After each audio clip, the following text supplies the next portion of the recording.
हूँ। जी सूट की आईडी जी सूट की आईडी सभी स्कूल्स में सभी टीचर्स और स्टूडेंट्स को दे दी गई है। और अब हम उसका किस तरीके से अच्छे तरीके से इस्तेमाल कर सकते हैं उसकी ये बेसिक ट्रेनिंग मैं आपको दे रही हूँ। इस ट्रेनिंग के दौरान मैं अपना स्क्रीन आपके साथ शेयर कर रही हूँ और उसी के जरिए आपको चीजों को सिखाने की कोशिश करूंगी मैं। यहाँ पर मैं अपनी स्क्रीन प्रेजेंट कर रही हूँ, तो आप प्लीज बीच में आप में से कोई भी अपनी स्क्रीन प्रेजेंट ना करें। स्क्रीन प्रेजेंट अगर आप करेंगे तो फिर रिकॉर्डिंग में फिर आपकी स्क्रीन भी आ सकती है, और या फिर हो सकता है जो मैं समझा रही हूँ वो रिकॉर्डिंग जो है वो सही तरीके से ना आ पाए। तो प्लीज आप बीच में अपनी स्क्रीन प्रेजेंट नहीं करेंगे। और मीटिंग मैं रिकॉर्ड कर रही हूँ, आप में से और किसी को मीटिंग रिकॉर्ड करने की जरूरत नहीं है और ना ही उसको स्टॉप करने की जरूरत है। मेरी तरफ से जो रिकॉर्डिंग हो रही है वो सभी आप लोगों को उसकी लिंक मिल जाएगी, जिसका उपयोग आप आवश्यकता पड़ने पर कर सकते हैं। सभी टीचर से ये भी अनुरोध है कि वो अपना माइक और कैमरा भी ऑफ रखेंगे। और इससे पहले एक और काम कीजिए कि मेरी स्क्रीन को पिन कर लीजिए। स्क्रीन को पिन करने का मतलब है यहाँ पिपिन का आइकन आप अपने सिस्टम पे डिवाइस पे या देख रहे होंगे, इसको जैसे ही आप क्लिक करेंगे तो इस मीटिंग में जो लोग हैं उनका नाम नजर आ रहा है। यहाँ पर मेरे नाम के आगे एक प्रेजेंट स्क्रीन वाला ये आइकन बना होगा, आप मोबाइल पे हो या लैपटॉप पे हो ये आप देख सकते होंगे। तो इस नाम के आगे एक छोटा सा एरो होगा, संगीता सिंह के आगे दो नाम नजर आ रहे होंगे आपको, तो जहां प्रेजेंट वाला है वहां पर एक छोटा सा एरो होगा इस तरीके का। जब आप उसको क्लिक करेंगे तो यहाँ पर पिन का आइकन आएगा, तो प्लीज आप पहले स्क्रीन को पिन कर लीजिए। उसका फायदा ये होगा कि बीच में इस सेशन के बीच में यदि कोई भी व्यक्ति बोलते हैं तो उनका स्क्रीन आपके मोबाइल पे या सिस्टम में सेंटर में नहीं आएगा, आपको मेरी स्क्रीन जिसके जरिए आपकी ट्रेनिंग हो रही होगी वही नजर आएगा। और अगर कोई और बोलता भी है कुछ भी है तो वो बीच में नहीं आएगा, इससे आपको कोई डिस्टर्बेंस नहीं होगी। तो स्क्रीन को पिन जरूर कर लीजिए इस आइकन से, जो मैंने अभी बताया मेरे नाम के आगे ये छोटा एरो होगा और इसको क्लिक करते ही ये पिन का आइकन नजर आएगा, इसको आप जैसे ही टच करेंगे स्क्रीन पिन हो जाएगी। माइक और कैमरा ऑफ रखना है, ये आइकन है माइक का, इसको आप जैसे ही क्लिक करेंगे या टच करेंगे ये रेड हो जाएगा, इसका मतलब आपकी आवाज नहीं आएगी, आप म्यूट हो गए। और ये कैमरा का है, अगर कैमरा आपको थ्रू आउट द सेशन आपको ऑफ ही रखना है। और इसके लिए शॉर्टकट भी है कंट्रोल डी और कंट्रोल ई। कंट्रोल डी करेंगे तो आप म्यूट अनम्यूट कर सकते हैं अपने आप को, कंट्रोल सी करते हैं कंट्रोल ई करते हैं तो आप कैमरा को ऑफ या ऑन कर सकते हैं। तो इस तरीके से आपको through out the session mute रहना है और कैमरा ऑफ रखना है। और आप में से अगर अलका मैम यहाँ पे है, अलका मैम अगर बीच में मुझे ये पूछना हुआ कि मेरी आवाज क्लियर है या नहीं है तो आप जरूर मुझे बता देंगे। इनकेस अगर किसी कारण से कनेक्शन जो है वो चला जाता है तो मैं दोबारा इसको ज्वाइन कर लूंगी। और इसको चूंकि आप किसी ने मेरा नंबर नोट किया है क्या, मैं चैट बॉक्स पे नंबर लिख देती हूँ। अगर इनकेस अगर पता चलता है मैं पढ़ा रही हूँ और कनेक्शन लॉस्ट हो गया तो आप प्लीज मुझे इस नंबर पे कॉल कर देंगे।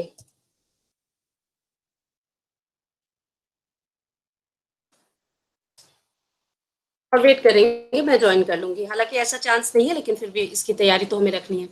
ये चैट बॉक्स है, आपकी जो भी क्वेरीज सेशन के दौरान होगी आप इस चैट बॉक्स पे आप लिख सकते हैं और at the end of the session मैं आपकी क्वेरीज को सॉल्व करूंगी। तो अब हम लोग शुरू करते हैं ट्रेनिंग। इस ट्रेनिंग के लिए सबसे पहले मैं आपको बताऊंगी कि आपको जो जी सूट आईडी मिली है उससे आपको लॉगिन कैसे करना है। बहुत सारे लोगों ने लॉगिन कर लिया है तब वो इस मीटिंग में है, लेकिन फिर भी बहुत सारे ऐसे लोग रह गए हैं जो अभी भी अपनी पर्सनल आईडी से इस मीटिंग को ज्वाइन कर रहे थे और उनको मुझे अलग से परमिशन देनी पड़ी है। तो जी सूट आईडी को लॉगिन करने के लिए आपको जीमेल लॉगिन जैसे हम नॉर्मली अपने ईमेल आईडी से जीमेल लॉगिन करते हैं वैसे ही करना है।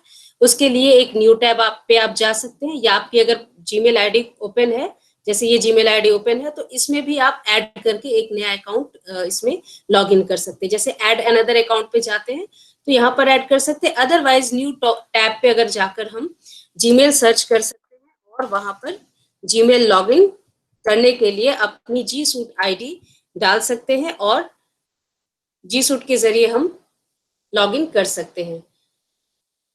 अब यहाँ पर जीमेल का आइकन इससे ओपन हो गया है, तो जहां जीमेल लॉगिन करनी हो हम वहां पर जाएंगे और अपनी ईमेल आईडी, अगर हम यहाँ से लॉगिन करते हैं तो ऐड अनदर अकाउंट पे जाएंगे और यहाँ से नया अपना जो ईमेल आईडी है जीसूट आईडी वो डालेंगे, नेक्स्ट पे जाएंगे, पासवर्ड डालेंगे और लॉगिन कर लेंगे। लॉगिन करने के बाद हमारा जीमेल जीसूट आईडी का ये ओपन हो जाएगा, जिसमें हम अपने इनबॉक्स को देख सकते हैं, जो मैसेजेस हमें मेल्स हमें आए हुए हैं। तो इस तरीके से हमने लॉगिन कर लिया। अगर आप मोबाइल का इस्तेमाल कर रहे हैं तो आपको कुछ ऐप्स भी डाउनलोड करने पड़ेंगे। अगर आप लैपटॉप पे हैं, कंप्यूटर पे हैं, तो ये 9 डॉट्स आपको नजर आ रहे होंगे। ये 9 डॉट्स आप जैसे ही आप क्लिक करेंगे तो यहाँ पर बहुत सारे गूगल एप्स हैं जिसको आप देख सकते हैं। इनमें से कई गूगल एप्स का हम इस्तेमाल समय समय पर कर सकते हैं अपने क्लासरूम का इस्तेमाल करते वक्त, बच्चों को असाइनमेंट, लर्निंग मटेरियल, टेस्ट वगैरह देते वक्त। जो बेसिक एप्स मोबाइल के लिए आपको डाउनलोड करना होगा वो है मीट, क्लासरूम, कैलेंडर। ये 3 आपको बेसिक एप्स हैं जिसको आप डाउनलोड जरूर करेंगे। इसके अलावा ड्राइव आपके पास ऑलरेडी है, बस आपको उसमें जीसूट आईडी से लॉगिन कर लेना है। जीमेल आपके पास है ही, मोबाइल से आप उस पर लॉगिन करके रहेंगे तो आप स्विच कर सकते हैं अकाउंट, है ना। जैसे अगर मुझे मोबाइल हम यूज कर रहे हैं तो मेल पे अपना जीमेल हमारा है, लेकिन हमें दूसरे अपनी आईडी का भी देखना है तो हम दूसरे अकाउंट पे भी स्विच हो जाते हैं, उसमें कोई प्रॉब्लम नहीं आती है। तो Gmail, drive, classroom, calendar, meet ये हमें यूज करना ही है। साथ ही docs, Google sheet, Google slides, docs, Google sheet, Google slides, इसका भी इस्तेमाल होता है। और ये चीजें हमारे जीमेल से जुड़ी होंगी, जीसूट आईडी से। हमें जो वर्क करना है, अगर हम डॉक्स पे कर रहे हैं तो हमें इंश्योर होना है कि जो डॉक्स जो ओपन हो रहा है वो हमारी जीसूट आईडी से ओपन हो रहा है। गूगल शीट जिसमें हम वर्क कर रहे हैं वो हमारी जीसूट आईडी से हो, तो वो सिंक होती रहती है। अपना काम हमें आसानी से अरेंज करने में कोई प्रॉब्लम नहीं होती और ये ड्राइव में ऑटोमेटिक सेव हो जाता है। तो सबसे पहले हम क्लासरूम में चलते हैं। क्लासरूम में सबसे पहले हम देखेंगे कि क्लासरूम को क्रिएट कैसे किया जा सकता है।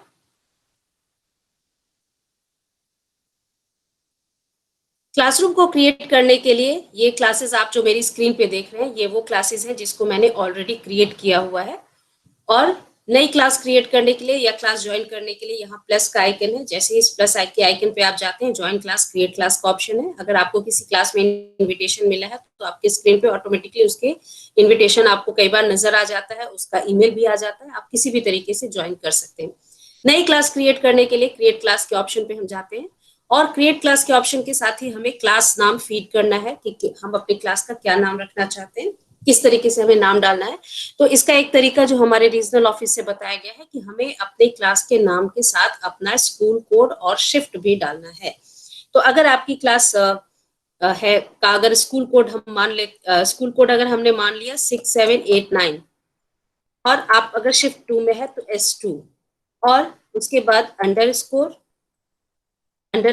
और अपनी क्लास। अगर आपकी क्लास 11th है तो आपने 11th कर लिया और अगर सेक्शन डी है तो आप सेक्शन भी यहाँ पर डाल देंगे। क्लास नाम में आपको school code, shift, underscore, class, section, ये सारी चीजें डाल दी आपने। और सेकेंड लाइन जो सेक्शन का है वहां पे आपको लिखना है सब्जेक्ट। अगर मैंने हिस्ट्री की क्लास बनाई है तो हिस्ट्री यहाँ पर लिखेंगे। और अगर मेरा नाम टीचर का जो भी नाम है, आपको अपना नाम भी डाल सकते हैं। ये हमारे स्कूल से कहा गया। नाम डालने वाली जो बात है कि टीचर का नाम भी हो, वो हमारे स्कूल के प्रिंसिपल मैम ने कहा था, तो आप भी डाल सकते हैं अगर आपके प्रिंसिपल मैम ऐसा चाहे तो इसका फायदा क्या है मैं भी आपको बताती हूँ। तो यहाँ पर अगर मैंने अपना नाम डाल दिया,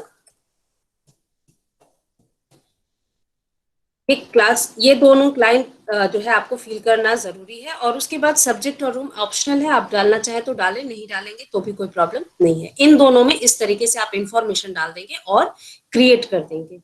जब आपने क्लास क्रिएट कर दी तो क्लास का एक जो मेन पेज बनेगा उसमें आपके क्लास से संबंधित सारी जानकारी बिल्कुल सामने नजर आएगी। क्लास के अंदर जाकर देखने की जरूरत नहीं पड़ती है। जैसे अगर ये क्लास मैंने क्रिएट कर दी है, ये तो यहाँ पर तो आप देख ही रहे हैं कि class, school code, shift, class, section, subject और टीचर का नाम, ये सारी चीजें आ ही रही हैं। लेकिन एक अगर हम इसमें सीधे सारी क्लासेस को भी देखें तो भी school code, shift, class, subject, teachers name, ये सारी चीजें, मेन चीजें जो है वो सामने है। इसका बेनिफिट ये है कि जब प्रिंसिपल, वाइस प्रिंसिपल या एचएम जिनको बहुत सारी क्लासेस को ज्वाइन करना है तो उनके स्क्रीन पे उनको किसी भी टीचर का नाम ढूंढने के लिए जो है वो हर क्लास के अंदर आपको एंटर नहीं करने की जरूरत है। अब ऐसे क्या होगा कि हर क्लास के अंदर जाकर उनको ढूंढना पड़ेगा कि किस टीचर की क्लास है, क्योंकि उनको बहुत सारी क्लासेस में जाना है। ठीक है, जितने class multiplied by section multiplied by subject, उतनी क्लासेस उनको ज्वाइन करनी है। तो इसलिए बेहतर होता है कि हम ये सारी इंफॉर्मेशन लिखें, तो ये आराम से हर जगह नजर आएगी। क्लास के क्रिएट करते ही एक यूनिक स्कूल कोड जनरेट होता है। स्टूडेंट्स इस डायरेक्टली इस यूनिक कोड के जरिए क्लास को ज्वाइन कर सकते हैं, जिसको क्लास कोड कहते हैं, या फिर हम उनको इनविटेशन भेज सकते हैं। साथ ही ये जनरेट मीट लिंक का ऑप्शन है। ये जनरेट मीट लिंक को जैसे ही हमने क्लिक किया, यहाँ पर मीट लिंक जनरेट करने का एक पेज ओपन हो गया। हमने जनरेट मीट लिंक किया तो क्लास की एक मीट लिंक भी ऑटोमेटिकली जनरेट हो गई है। इसको हम कॉपी करके शेयर कर सकते हैं, या फिर हम इसको विजिबल टू स्टूडेंट्स रखते हैं, तो हमारी क्लास में को जो भी बच्चे ज्वाइन करेंगे, जो स्टूडेंट्स होंगे मेरी क्लास में, उन सभी को ये मीट लिंक अपनी क्लास पे मिल जाएगा।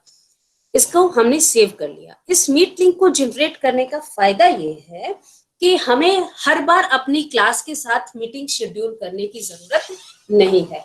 हम इसी लिंक से, बच्चे भी और टीचर भी इसी लिंक से मीटिंग को ज्वाइन कर सकते हैं। इसमें एक और बेनिफिट मैं आपको बताऊंगी कि इस मीट लिंक से जो मीटिंग है वो टीचर के द्वारा ही स्टार्ट किया जा सकता है। स्टूडेंट इस लिंक से मीटिंग स्टार्ट नहीं कर सकते। यानी अगर आपने विजिबल टू स्टूडेंट्स रखा है मीट लिंक को, तो भी कोई प्रॉब्लम नहीं है। जब तक टीचर इस मीट लिंक से मीटिंग स्टार्ट नहीं करता है, बच्चे मीटिंग स्टार्ट नहीं कर सकते हैं। यहाँ तक कि अपनी जी सूट आईडी से बच्चे मीटिंग शेड्यूल भी, जो गूगल मीट वाली मीटिंग है, उसको शेड्यूल भी नहीं कर सकते हैं। तो ये बेनिफिट है इसका कि हमने इसको सेट कर दिया। अब हमें हर क्लास के लिए हर दिन, अब रोज 3 क्लास अगर लेनी है तो तीनों के लिए हमें अलग से मीटिंग शेड्यूल करने की जरूरत नहीं है। तीनों क्लास को हमें स्टार्ट करने के लिए उस क्लास पे जाना है, उसकी मीट लिंक से हम गूगल मीट स्टार्ट कर देंगे, और हमारे यानी कि टीचर के स्टार्ट करते हैं, स्टूडेंट्स इस मीट को ज्वाइन कर लेते हैं। और मीटिंग स्टार्ट करने के बाद एक जो है वो मीटिंग लिंक भी जनरेट होता है। इनकेस अगर आपको मीटिंग लिंक शेयर भी करनी पड़ी है, तो आप जब मीट पे जाएंगे, जैसे अगर हमारी ये मीटिंग चल रही है, तो यहाँ नीचे एक ये देखिए, ये मीटिंग लिंक जो है ये आ रखा है। तो जब भी, जितनी बार भी अपनी क्लास की मीट लिंक से आप क्लास की मीट स्टार्ट करेंगे, तब एक नया जो है वो मीटिंग लिंक जनरेट हो जाता है। लेकिन वो उन बच्चों के साथ आप शेयर कर सकते हैं जो कि उस क्लास को उस मीटिंग लिंक से ज्वाइन नहीं कर पा रहे हैं। हालांकि बच्चे यूज टू हो जाते हैं, शुरुआत में थोड़ी प्रॉब्लम हमें भी आती है और बच्चों को भी आती है, लेकिन बच्चे फिर यूज टू हो जाते हैं। मैं पूरी गर्मी की छुट्टियां मैंने क्लास ली है, तो उसमें बच्चों को बस मुझे अपनी टाइम जो हमारा फिक्स था उतना क्लियर था। मैं 10 मिनट पहले मीटिंग स्टार्ट कर देती थी क्लास की मीटिंग से, और बच्चे उसको ज्वाइन कर लेते थे। मीट लिंक शेयर करने की जरूरत तब पड़ेगी जब आपको किसी दूसरे क्लास के बच्चों को भी इस मीट में बुलाना है। वो परिस्थिति कब आ सकती है वो भी हम आगे डिस्कस कर लेंगे।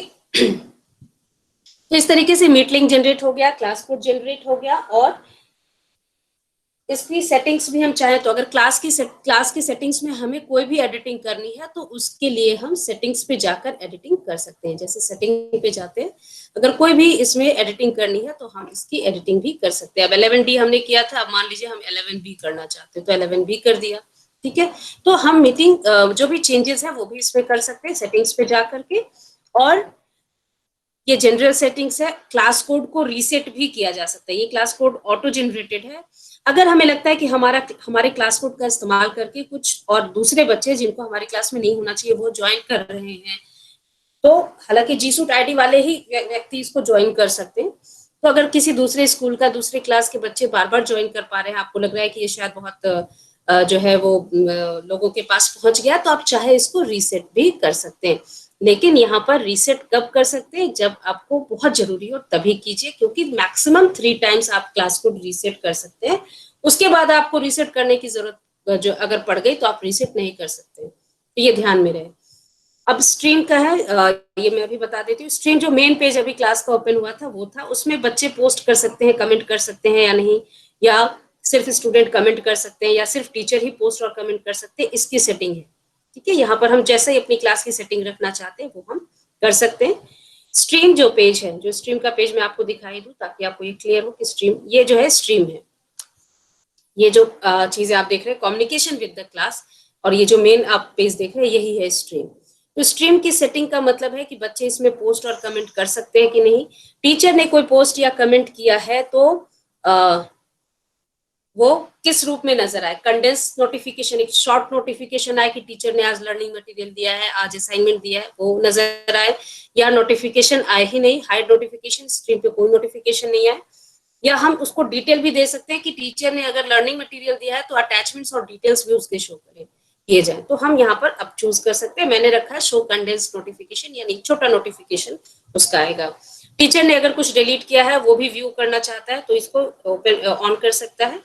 तो ये सारी चीजें हैं। मीट लिंक को भी रीसेट किया जा सकता है और इसको विजिबल टू स्टूडेंट्स रखा गया, चाहे तो हम इसको नॉट विजिबल भी कर सकते हैं। तो ये हमारे ऊपर डिपेंड करता है।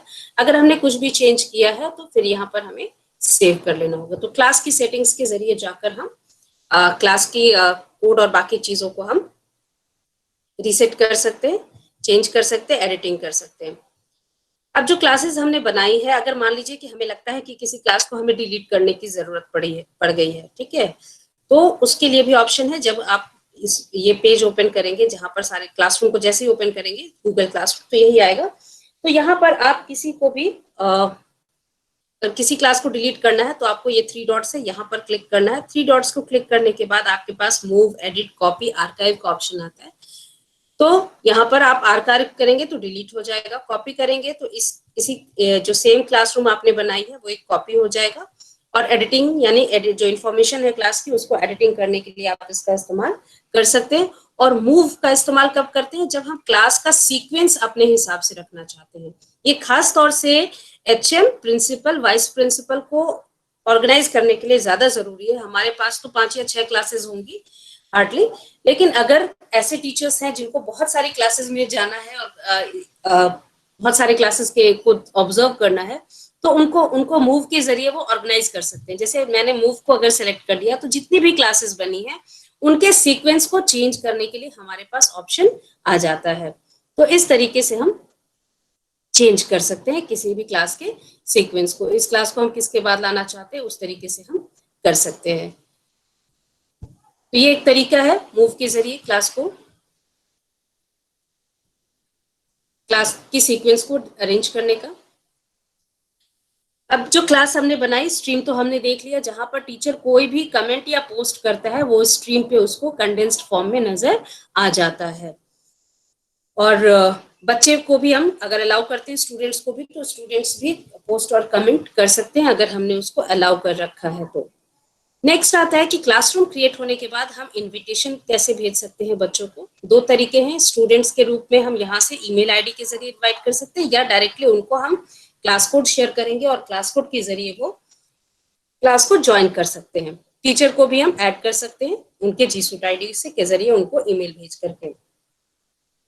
अगर इनविटेशन हमें मेल के जरिए भेजना है तो इस पीपल के आइकन को हमें क्लिक करना है और बच्चों के ईमेल आईडी यहाँ पर हमें टाइप करने हैं।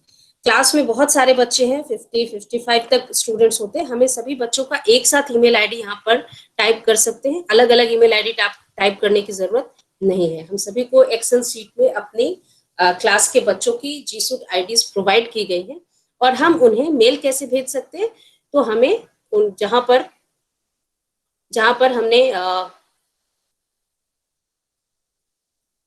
जहां पर हमने उनकी आईडीज को सेव कर रखा है जिस गूगल शीट में, या वहां पर हम जाएंगे और वहां से सभी बच्चों की जीसूट आईडीज को हम सेलेक्ट करेंगे, कॉपी करेंगे और पेस्ट कर सकते हैं।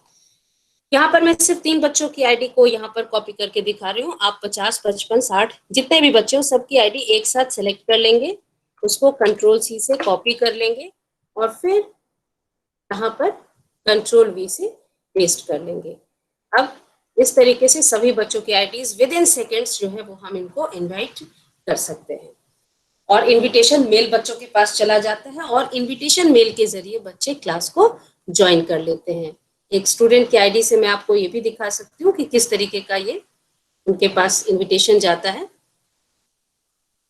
बच्चों के पास जब इनविटेशन चला जाता है तो उनके पास एक मेल आ जाती है और उस मेल में के जरिए वो directly without using class code वो क्लास को ज्वाइन कर सकते हैं। जैसे हमने अभी ये क्लास क्रिएट की है तो ये एक स्टूडेंट की आईडी है और यहाँ पर जैसे ही हमने क्लिक किया तो ये जो इनविटेशन आया है वो उसे मिल गया है। अब डायरेक्टली स्टूडेंट यहाँ से भी ज्वाइन कर सकता है, या दूसरा तरीका है स्टूडेंट के लिए कि वो भी गूगल क्लासरूम ऐप पर जा सकता है और वहां पर भी उसके लिए एक इनविटेशन जो है वो है, क्लासरूम जो बना है उसका इनविटेशन उनको गूगल क्लासरूम पे भी मिल जाता है, जीमेल पे भी मिलता है और गूगल क्लासरूम पे भी मिलता है। जैसे ये इनविटेशन मिल गया और इसको स्टूडेंट ने ज्वाइन कर लिया तो ये क्लास ज्वाइन हो गई। तो इस तरीके से स्टूडेंट की आईडी से आप समझ सकते हैं कि किस तरीके से स्टूडेंट क्लास को ज्वाइन कर सकते हैं। थोड़ी देर में ये अपडेट हो जाएगा और ये देखिए स्टूडेंट ने जो क्लास ज्वाइन कर लिया वो उसका नाम यहाँ पर आ गया। अगर हमें अपने क्लास से किसी बच्चे को रिमूव करना है तो उसके लिए भी तरीका है कि हम इस बच्चे का नाम यहाँ से सेलेक्ट करें जिसे भी रिमूव करना है। अगर वो बच्चा किसी और क्लास का है तो हम उस बच्चे को सेलेक्ट करेंगे और यहाँ एक्शंस में ईमेल रिमूव और म्यूट का जो है वो ऑप्शन है। ईमेल मतलब हम इसे अगर किसी बच्चे को हम ईमेल करना चाहते हैं तो हम उनको क्लास से ही उनकी सेलेक्ट करके डायरेक्टली ईमेल कर सकते हैं। ईमेल यहाँ से भी हो सकता है। रिमूव करना हो तो रिमूव कर सकते हैं। और म्यूट करने का मतलब है कि स्टूडेंट सिर्फ अपना वर्क सबमिट करेगा, वो किसी भी प्रकार का कमेंट या पोस्ट नहीं कर सकता है। तो म्यूट का हम तब इस्तेमाल कर सकते हैं जब हम टेस्ट ले रहे हो तो सारे बच्चों को हमने एक साथ सेलेक्ट कर लिया और उनको म्यूट कर दिया टेस्ट के पीरियड के दौरान 2 घंटे 3 घंटे के लिए, और उसके बाद फिर हम उसको अनम्यूट भी कर सकते हैं। तो ये तरीका है बच्चों को रिमूव करने का, उनको मेल भेजने का या उनको म्यूट करने का।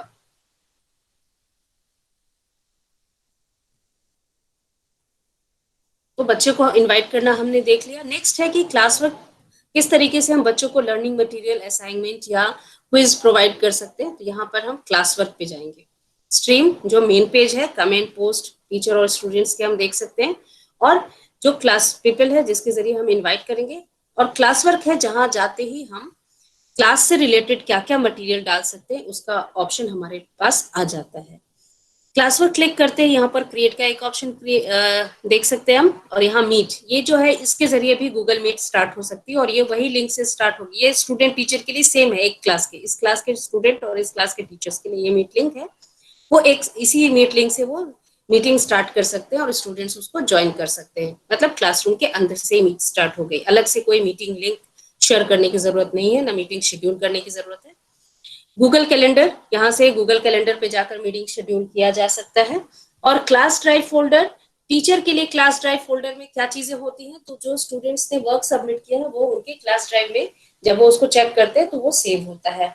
और बच्चों के स्टूडेंट्स के जो क्लास ड्राइव फोल्डर होते हैं उसमें उन्होंने जो अपना काम सबमिट किया है उस क्लास में वो उनको नजर आता है, वो यहाँ पर सेव होता जाता है। क्रिएट पे हम जाते हैं। क्रिएट पर जाते हैं तो assignment, quiz, question, material, reuse, post और टॉपिक, इनका ऑप्शन हमारे पास नजर आता है। अगर हम टॉपिक पे जा रहे हैं तो टॉपिक का जेन्युइन यूज बहुत जरूरी है। टॉपिक का इस्तेमाल कब कर सकते हैं, अपने काम को बहुत अच्छे से ऑर्गेनाइज करने के लिए। जैसे प्राइमरी में एक टीचर एक क्लास में 2 या 3 सब्जेक्ट्स भी पढ़ाते हैं, सेम क्लास सेम सेक्शन में, तो वो जब एक ही क्लास बनाएंगे, उनको अलग अलग सब्जेक्ट के लिए अलग अलग क्लास बनाने की जरूरत नहीं है। उनको टॉपिक को का बस इस्तेमाल करना है और अपने जो उन्होंने लर्निंग मटेरियल या असाइनमेंट जो दिया है उसको बस उनको ऑर्गेनाइज करना है, ग्रुप करना है। अगर मान लीजिए मैं चैप्टर 1 का लर्निंग मटेरियल दे रही हूँ बच्चों को, तो कभी मैंने पीपीटी दिया, कभी उनको मैंने रिवीजन नोट्स दे दिया है, कभी उनको ऑब्जेक्टिव क्वेश्चंस कुछ दे दिए हैं पढ़ने के लिए। तो लर्निंग मटेरियल चैप्टर 1 का लर्निंग मटेरियल मैंने एक तरफ से ऑर्गेनाइज कर लिया। अगर मैंने एक टॉपिक क्रिएट कर लिया असाइनमेंट्स का, यानी कि जितने भी चैप्टर वाइज मैं असाइनमेंट्स बच्चों से लूंगी वो असाइनमेंट्स के तहत मैं देख सकूं, तो मैंने एक टॉपिक बना लिया है असाइनमेंट का और उसको ऐड कर लिया। बच्चों का मैं क्लासरूम अटेंडेंस भी लेना बताऊंगी। अब अटेंडेंस भी लेना है मुझे तो मैं एक टॉपिक क्रिएट करूंगी, क्योंकि जो अटेंडेंस लेंगे वो भी हम इसी के क्रिएट में जाकर ही लेंगे। तो एक मैंने अटेंडेंस का भी बना लिया है। और जो बच्चों का मैं ऑब्जेक्टिव टेस्ट या क्विज लूंगी उसका भी मैं एक टॉपिक बना सकती हूँ। तो आपको देखना है कि आप कैसे किस टॉपिक में अपने काम को ऑर्गेनाइज करना चाहते हैं। तो मैंने एक टॉपिक जो है क्विज या टेस्ट का भी बना लिया, जो मैं समय समय पर जो भी लूंगी टेस्ट हो या क्विज वो उसी के अंतर्गत आता जाएगा। अब चाहे हम किसी भी डेट को कोई भी मटेरियल पोस्ट करते हैं, लेकिन अगर हमने टॉपिक उसमें क्विज डाला है तो सारे क्विज एक साथ नजर आएंगे, अटेंडेंस सारे एक साथ नजर आएंगे अगर हमने टॉपिक में अटेंडेंस डाल रखा है। तो या तो हम यहाँ से कुछ टॉपिक अपनी जरूरत की क्रिएट कर सकते हैं, या फिर जब हम ये सब कर रहे हैं वहां पे भी हम टॉपिक क्रिएट कर सकते हैं। पहले हम असाइनमेंट देखते हैं कि असाइनमेंट में कैसे हम दे सकते हैं। जब असाइनमेंट का ये ऑप्शन हमने ऑप्ट कर लिया है तो यहाँ पर क्लास है। अब कोई असाइनमेंट अगर हमें 2 क्लासेस को देनी है, क्योंकि कई बार ऐसी भी सिचुएशन आती है कि एक टीचर एक क्लास के 2 सेक्शन पढ़ा रहा हो, तो ये सोशल साइंसेस और साइंसेस के साथ भी हो सकती है और भी किसी सब्जेक्ट के साथ हो सकती है। तो अगर आप एक ही क्लास के एक ही सब्जेक्ट 2 क्लासेस में सेम क्लास में पढ़ा रहे हैं अलग अलग सेक्शन में, तो आपको अलग अलग क्लास के अंदर जाकर अपना मटेरियल असाइन करने की 2 बार उसको करने की जरूरत नहीं है। आप सेम टाइम में दोनों ही क्लास में मटेरियल्स, असाइनमेंट, टेस्ट जो भी आप दे रहे हैं वो भेज सकते हैं। तो यहाँ पर मैंने यहाँ पर जो क्लास को हमें भेजना है, 2-3 क्लास जो भी है, हमें सबको सिलेक्ट कर लेना है। आप 2 सेक्शन पढ़ा रहे हैं तो आप 2 सेक्शन सिलेक्ट कर लीजिए। तो आप यहाँ पर क्लास सेलेक्ट कर सकते हैं या क्लासेस सेलेक्ट कर सकते हैं, स्टूडेंट्स। यहाँ पर अगर हमें कोई ऐसा असाइनमेंट है जो हम किसी खास बच्चे को ही देना चाहते हैं, जैसे मिनिमम लेवल ऑफ लर्निंग का कुछ क्वेश्चन है, तो हम उसके लिए कुछ बच्चे को सिलेक्ट करेंगे, उनको देंगे। कुछ हमने हॉट्स क्वेश्चन बनाए हैं तो हम उसको कुछ और बच्चों को देंगे। तो यहाँ पर पूरी क्लास को देना है या किन किन बच्चों को हमें असाइनमेंट देना है, ये सिलेक्शन भी हमारा यहाँ से हो सकता है। असाइनमेंट को हमें ग्रेडेड या अनग्रेडेड रखना है, वो हम तय करेंगे। अगर मैंने इस असाइनमेंट को अनग्रेडेड कर दिया तो ये मेरी मर्जी है। और ड्यू डेट, अगर मैं चाहती हूँ कि असाइनमेंट जो है किस डेट तक बच्चे सबमिट कर दें, तो मैं इसका ड्यू डेट भी डाल सकती हूँ और टाइम भी डाल सकती हूँ। ठीक है, अब मैं 19 का इसमें टाइम डाल देती हूँ, 19 जून का। और टाइम टाइम जनरली हम नहीं भी देते, लेकिन टाइम का इस्तेमाल उस वक्त बहुत जरूरी हो जाएगा जब हम बच्चों का टेस्ट लेंगे। यानी अभी हमने उनको 4-5 क्वेश्चन या एक क्वेश्चन पेपर उनको भेज दिया है और हम उनको 1.5 घंटे का टाइम दे सकते हैं, 2 घंटे का, जो हमारा रिक्वायरमेंट उस वक्त की होगी, तो हम वहां पर टाइम भी सेट कर सकते हैं। तो मैंने कल कर दिया इसको कि 3 बजे तक ये बच्चे दे दें। ठीक है, तो ये कल का हमने डेट और टाइम शेड्यूल कर लिया। आपकी रिक्वायरमेंट है, अगर आपको डेट और टाइम शेड्यूल करना है तो आप कर सकते हैं, due date and due time. अब है टॉपिक, चूंकि मैं ये असाइनमेंट दे रही हूँ इसलिए मैंने इसको असाइनमेंट के अंतर्गत रखा हुआ है। ठीक है, अब असाइनमेंट के अंतर्गत रखा है, ये टॉपिक है। अब यहाँ पर टाइटल में क्या कर सकते हैं कि यहाँ पर हमें चैप्टर 1 का ये असाइनमेंट है, क्योंकि चैप्टर वाइज अलग अलग असाइनमेंट होगा। तो हम यहाँ पर चैप्टर 1 लिख सकते हैं या चैप्टर का नाम लिख सकते हैं। तो मान लीजिए मैंने लिख दिया है कि ये चैप्टर 1 जो हिस्ट्री का है, मान लीजिए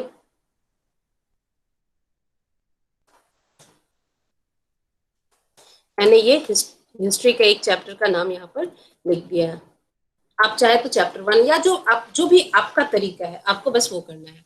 तो यहाँ पर हमने एक टाइटल भी डाल दिया है, कुछ इंस्ट्रक्शन है। अगर मान लीजिए मैंने शॉर्ट क्वेश्चन आंसर देना है या मुझे बताना है कि बच्चों को इसका आंसर 80 वर्ड्स में होना है, 150 वर्ड्स में होना है या इससे टाइप में होना है, तो यहाँ पर हम इंस्ट्रक्शंस डाल सकते हैं और उसके बाद हम यहाँ पर असाइनमेंट क्रिएट कर सकते हैं या हम ऐड कर सकते हैं। ठीक है, अब मान लीजिए कि यहाँ पर ऐड और क्रिएट में बहुत सारे ऑप्शन है। मैं आपको वो बताऊंगी कि आपका कैसे उसको इस्तेमाल कर सकते हैं। ठीक है, उसके जरिए कोई जरूरी नहीं कि मैं असाइनमेंट ही दे रही हूँ, इसका इस्तेमाल आप क्विज में भी कर सकते हैं। दोनों में ही जो ऑप्शन है, Google drive, link, file, YouTube, add में है और क्रिएट में है doc, slide, sheets, drawing and forms. ये तीनों ही ये जो सारे जो ऑप्शन है असाइनमेंट देने के, वो आपको असाइनमेंट, क्विज, लर्निंग मटेरियल और क्वेश्चन, ये 4 चीजें क्रिएट की जा सकती हैं क्लास वर्क में। इन चारों के लिए सेम ऑप्शन है। अगर मैं एक आपको समझा देती हूँ तो इनका इस्तेमाल आप बाकी तीनों में भी सेम तरीके से करेंगे। अब ऐड का पहले देख सकते हैं। अगर मैंने असाइनमेंट गूगल ड्राइव में सेव रखा है तो हम गूगल ड्राइव पे जाएंगे। अब गूगल ड्राइव में है uploads, my drive, share drives, है ना। कई बार होता है कि हमने पर्सनल आईडी में जो सामान जो लर्निंग मटेरियल रखा था उसको हमने शेयर कर दिया है अपने जीसूट आईडी से, तो शेयर ड्राइव में भी जा सकते हैं, माई ड्राइव में भी जा सकते हैं। कुछ चीजों को हम इम्पोर्टेंट कर सकते हैं, तो वहां से हम बच्चों को भेज सकते हैं असाइनमेंट। ठीक है, अगर मैंने मान लीजिए कि पहले मैं माई ड्राइव पे जाती हूँ, मेरी ड्राइव में जो मटेरियल है, मैं चाहती हूँ कि वहां से बच्चों को हम असाइनमेंट दें या लर्निंग मटेरियल है तो लर्निंग मटेरियल प्रोवाइड करें, जो हम देना चाहते हैं। ये दोनों चीजें आप समझ लीजिए कि मैं असाइनमेंट, लर्निंग मटेरियल, क्विज और क्वेश्चन, ये दोनों के लिए मैं दोनों चीजें बता रही हूँ। तो मान लीजिए कि मुझे यहाँ से अपने ड्राइव से अगर शेयर करना है फाइल, तो हम इस ड्राइव से फाइल सेलेक्ट करेंगे और फाइल सेलेक्ट करने के बाद ये ऐड हो जाता है। ये वहां पर ऐड का ऑप्शन था, इसमें फिर से आपको दिखाती हूँ। ड्राइव पे जाएंगे, 2 बार चूंकि मैंने क्लिक कर दिया इसलिए बहुत जल्दी चला गया। तो यहाँ से अगर मैंने कुछ मटेरियल शेयर किया है। तो पहले हमें ये फोल्डर ओपन हो गया और यहाँ से हमने ये सेलेक्ट किया और फिर यहाँ से ऐड किया, तो ये ऐड हो गया। चूंकि ये ऑलरेडी एडेड है इसलिए ये नहीं ये दोबारा नहीं आएगा। तो इस तरीके से ऐड कर दिया, वहां से सेलेक्ट करके फिर नीचे लेफ्ट हैंड साइड में ऐड का ऑप्शन हमने ले लिया, ये ऐड हो गया। अब यहाँ पर है student can view file, student can edit file, make a copy for each student. अब हम किस तरीके से चाहते हैं कि बच्चों को ये असाइनमेंट या लर्निंग मटेरियल पहुंचे, तो मैंने इसको, इसमें हम कुछ भी कर सकते हैं जो हमारी उस वक्त की रिक्वायरमेंट है। तो मैंने make a copy for each student कर दिया है। यहाँ से हमने सब कुछ सेलेक्ट कर ही लिया है और ये सारी चीजें हमने कर ली। अब यहाँ पर असाइन का ऑप्शन है, असाइन का ऑप्शन है यानी बच्चों को हमें ये असाइन करना है। जब तक हम असाइन नहीं करेंगे ये बच्चों को नहीं मिलेगा। असाइन हम तुरंत करना चाहते हो तो हमें अभी जस्ट असाइन को क्लिक करना है, लेकिन हम इसको शेड्यूल करना चाहते हैं। मान लीजिए कि ये मेरा टेस्ट का है मटेरियल, ठीक है, मैं चाहती हूँ कि कल ये बच्चों को 1 बजे मिले और 3 बजे तक बच्चे काम सबमिट कर दे, तो मैं इसको शेड्यूल कर सकती हूँ। ये साइन हो गया डायरेक्ट अभी तुरंत का, अब शेड्यूल करना है। चूंकि मैं ये मान रही हूँ कि मैंने एक टेस्ट ही लेना है, तो मैं यहाँ पर कल का डेट डाल दे रही हूँ, क्योंकि कल ये मैं चाहती हूँ कि 2 घंटे पहले बच्चों को मिले। अगर 3 बजे का मैंने टाइम दिया है तो मैं चाहती हूँ कि उनको 1 बजे ये ऐसा क्वेश्चन पेपर के रूप में मिल जाए, और मैंने इसको शेड्यूल कर दिया। अब शेड्यूल कर दिया है तो इसका मतलब ये है कि ये असाइनमेंट बच्चे को उसी शेड्यूल टाइम पे मिलेगा। तो टेस्ट के लिए बहुत अच्छे से हम इसको इस्तेमाल में ला सकते हैं कि अब वो शेड्यूल हुआ है तो कल 1 बजे ही मिलेगा, उससे पहले नहीं मिलेगा, और 3 बजे तक उनको सबमिट भी करना है, यानी काम करके दे देना है। तो इसका इस्तेमाल हम टेस्ट के लिए कर सकते हैं। दूसरा असाइनमेंट देने का एक और तरीका जो है, अब इसको मैं फिर से चेंज कर देती हूँ। इसका मैं नो ड्यू डेट रखती हूँ। ये मैंने चैप्टर 1 का ही असाइनमेंट, सॉरी ये असाइनमेंट है, तो हम इसको असाइनमेंट ही मान लेते हैं। और यहाँ पर हम फिर से क्रिएट करते हैं, ठीक है, असाइनमेंट का। अब हम यहाँ पर ऐड पे जाते हैं, माई ड्राइव हमने देख लिया। अब है लिंक। लिंक यानी कि कोई लर्निंग मटेरियल या कोई असाइनमेंट हमने क्रिएट कर लिया है अपनी ड्राइव पर, या हमारे पास उसका कोई लिंक है, तो हम लिंक के जरिए भी इसमें बच्चों को दे सकते हैं। लिंक के लिए हमें क्या करना पड़ेगा, लिंक के लिए हमें लिंक कॉपी करनी पड़ेगी, तभी हम यहाँ पर इसको पेस्ट कर सकते हैं। मान लीजिए कि मेरे पास, मैं दीक्षा से कोई लर्निंग मटेरियल बच्चों को देना चाहती हूँ, तो मैं दीक्षा पे जाऊंगी। दीक्षा का पोर्टल ये ओपन हो गया है, और यहाँ से अगर मुझे कुछ लर्निंग मटेरियल बच्चों को देना है तो मैं इस इधर से ही सेलेक्ट कर लेती हूँ और उन बच्चों को भेज सकती हूँ। अब मैंने इसको ये सेलेक्ट कर लिया है। अब यहाँ से शेयर का ऑप्शन है, तो ये यहाँ पर शेयर के ऑप्शन पे जाएंगे तो लिंक कॉपी हो चुकी है, ये ऑलरेडी कॉपी है, और उसको हम क्लास वर्क पे यहाँ पर जाकर कंट्रोल वी से हमने पेस्ट कर दिया और ऐड लिंक, यानी कि ये लिंक बच्चों को चली जाएगी। लिंक को कॉपी करने का एक और तरीका है कि हमने ऑनलाइन जो भी मटेरियल सर्च किया है, यहाँ पर एड्रेस बार में उसका लिंक होता है। यहाँ पर जैसे ही हम क्लिक करते हैं ये लिंक सेलेक्ट हो गया, और यहाँ पर हम राइट क्लिक करके इसको कॉपी कर सकते हैं और उसको पेस्ट कर सकते हैं जहां हमें इसे भेजना है। तो कोई और भी मटेरियल हो तो आप एड्रेस बार से लिंक कॉपी करके वहां से यहाँ पर क्लासरूम में लिंक कॉपी करके भेज सकते हैं। फिर है फाइल का। फाइल का मतलब है कि हमारे डिवाइस में ऑलरेडी कोई फाइल है और हमें उसको अपलोड करना है। हमने कंप्यूटर पे बहुत सारे लर्निंग मटेरियल बच्चों के लिए रखा है, कोई और टेस्ट मटेरियल है, प्रैक्टिस के लिए चीजें हैं, तो हम अपने डिवाइस से भी अटैचमेंट्स में जाकर अपलोड कर सकते हैं। इसके लिए select files from your device है, मैंने इसको सेलेक्ट कर लिया। अब मेरी डिवाइस पे जो फाइल है वहां से मुझे सेलेक्ट करना है बच्चों के लिए मटेरियल, और यहाँ से मुझे जो मटेरियल भेजना है मैंने उसको सिलेक्ट कर लिया, ओपन कर लिया, और यहाँ पर ये फाइल आ चुका है। अब यहाँ पर अपलोड करेंगे तो ये फाइल अपलोड हो गई, और यहाँ से हम लर्निंग मटेरियल और असाइनमेंट जो हम दे रहे हैं बच्चों को, यहाँ पर ये अपना सिलेक्शन है कि हमें क्या करना है। तो मैंने कह दिया स्टूडेंट कैन व्यू फाइल, जो आपको उस वक्त रिक्वायर्ड लगे वो आप यहाँ से जाएं, असाइन करें। जब लर्निंग मटेरियल आप भेजेंगे तो यहाँ पर असाइन नहीं, यहाँ पर पोस्ट लिखा होगा, उसको भी हम आगे देख लेंगे। उसके बाद है यूट्यूब। इसमें हम यूट्यूब लिंक पे जा सकते हैं। अब यूट्यूब में या तो हम डायरेक्टली यहाँ पर वीडियो सर्च कर सकते हैं। मैंने जैसे हड़प्पा सिविलाइजेशन का अगर वीडियो बच्चों को देना है तो हमने यहाँ पर हड़प्पा सिविलाइजेशन का वीडियो सर्च किया, और सर्च करने के बाद उससे रिलेटेड कई सारे वीडियो आ गए, और हम चाहे तो अभी उसको व्यू भी कर सकते हैं और फिर व्यू करने के बाद भेज सकते हैं। तो ये अच्छा रहेगा कि जब भी आप कोई मटेरियल दे तो पहले उस यूट्यूब से वीडियो लिंक दे तो उसको जरूर व्यू कर लें, और जिसको सेलेक्ट आपको देना हो उसको आपने चूज कर लिया, सेलेक्ट कर लिया, ऐड कर लिया, तो ये वीडियो यहाँ पर ऐड हो गया। यूट्यूब का हम यूआरएल या लिंक भी दे सकते हैं। अब यहाँ पर तो है कि वीडियो सर्च कीजिए और डायरेक्ट वो वीडियो भेज सकते हैं। यहाँ पर यूआरएल है, यानी कि हमने अलग से यहाँ पर न्यू टैब में यूट्यूब खोल करके वीडियो सर्च कर ले, उसका लिंक कॉपी कर ले और यहाँ पर पेस्ट कर ले। तो इस तरीके से हम असाइनमेंट, क्विज, टेस्ट, क्वेश्चन ये ऐड के जरिए भेज सकते हैं। अब है क्रिएट। क्रिएट में क्या है कि अब हमें क्रिएट करना, इसमें क्या है कि या तो हमारी ड्राइव पे हो या हमारे सिस्टम में हो या हम ऑनलाइन सर्च करें। ये ऐड का ऑप्शन तब आता है कि ऑनलाइन कोई मटेरियल हम सर्च करके लिंक के द्वारा शेयर करें, या हमारे डिवाइस से कोई फाइल अपलोड करें, या हमारे ड्राइव से फोल्ड करें, ये अपलोड करें। अब यहाँ पर क्रिएट में आता है कि अब हमें क्रिएट करना है, अब हमें कुछ लिखना है, कुछ टाइप करना है, तब हमें बच्चों को देना है। तो यहाँ पर डॉक्स, स्लाइड्स और फॉर्म्स में आज आपको बताऊंगी। पहले हम डॉक्स देखते हैं। जैसे हमने डॉक्स को सिलेक्ट कर लिया तो एक गूगल डॉक्स हमारी जी सूट आईडी से रिलेटेड अपने आप यहाँ पर क्रिएट हो गया, ओपन हो गया। अब इस डॉक्स के जरिए हम क्वेश्चन टाइप कर सकते हैं, लर्निंग मटेरियल लिख सकते हैं और बच्चों को भेज सकते हैं। जो भी जिस तरीके का काम हम बच्चों को देना चाहते हैं हम वो यहाँ से कर सकते हैं। एक तो नॉर्मल टाइपिंग हो गई जो हम कीबोर्ड से करते हैं, उसमें हिंदी इंग्लिश का लैंग्वेज चेंज भी कर सकते हैं। एक तो अगर हमें लैंग्वेज चेंज करना है, हिंदी की भी रिक्वायरमेंट हमें होती है टाइम टाइम पे, ह्यूमैनिटीज और हिंदी के टीचर्स को तो बार बार होती है। तो यहाँ फाइल पे जाएंगे और फाइल के बाद यहाँ लैंग्वेज पे जाते हैं, और लैंग्वेज के बाद जाने के बाद यहाँ कई सारे लैंग्वेजेस ओपन हो गए। हमें जिस लैंग्वेज में टाइप करना है हमें यहाँ से वो लैंग्वेज सेलेक्ट करना है। हमने हिंदी सेलेक्ट कर लिया तो यहाँ पर हिंदी कीबोर्ड का ऑप्शन आ गया। इसको जब हम सेलेक्ट करते हैं तो हमें देवनागरी में करना है तो हम यहाँ पर इससे टाइप कर सकते हैं या अपने कीबोर्ड से भी टाइप कर सकते हैं। लेकिन मैं आपको आसान तरीका भी बताऊंगी। आसान तरीका है वॉइस टाइपिंग, जिसमें हम वॉइस जो बोलेंगे वही टाइप हो जाएगा, ठीक है। उसके लिए हमें टूल्स पे जाना है। जब हम टूल्स पे जाते हैं तो वॉइस टाइपिंग का ये ऑप्शन हमारे पास आ गया।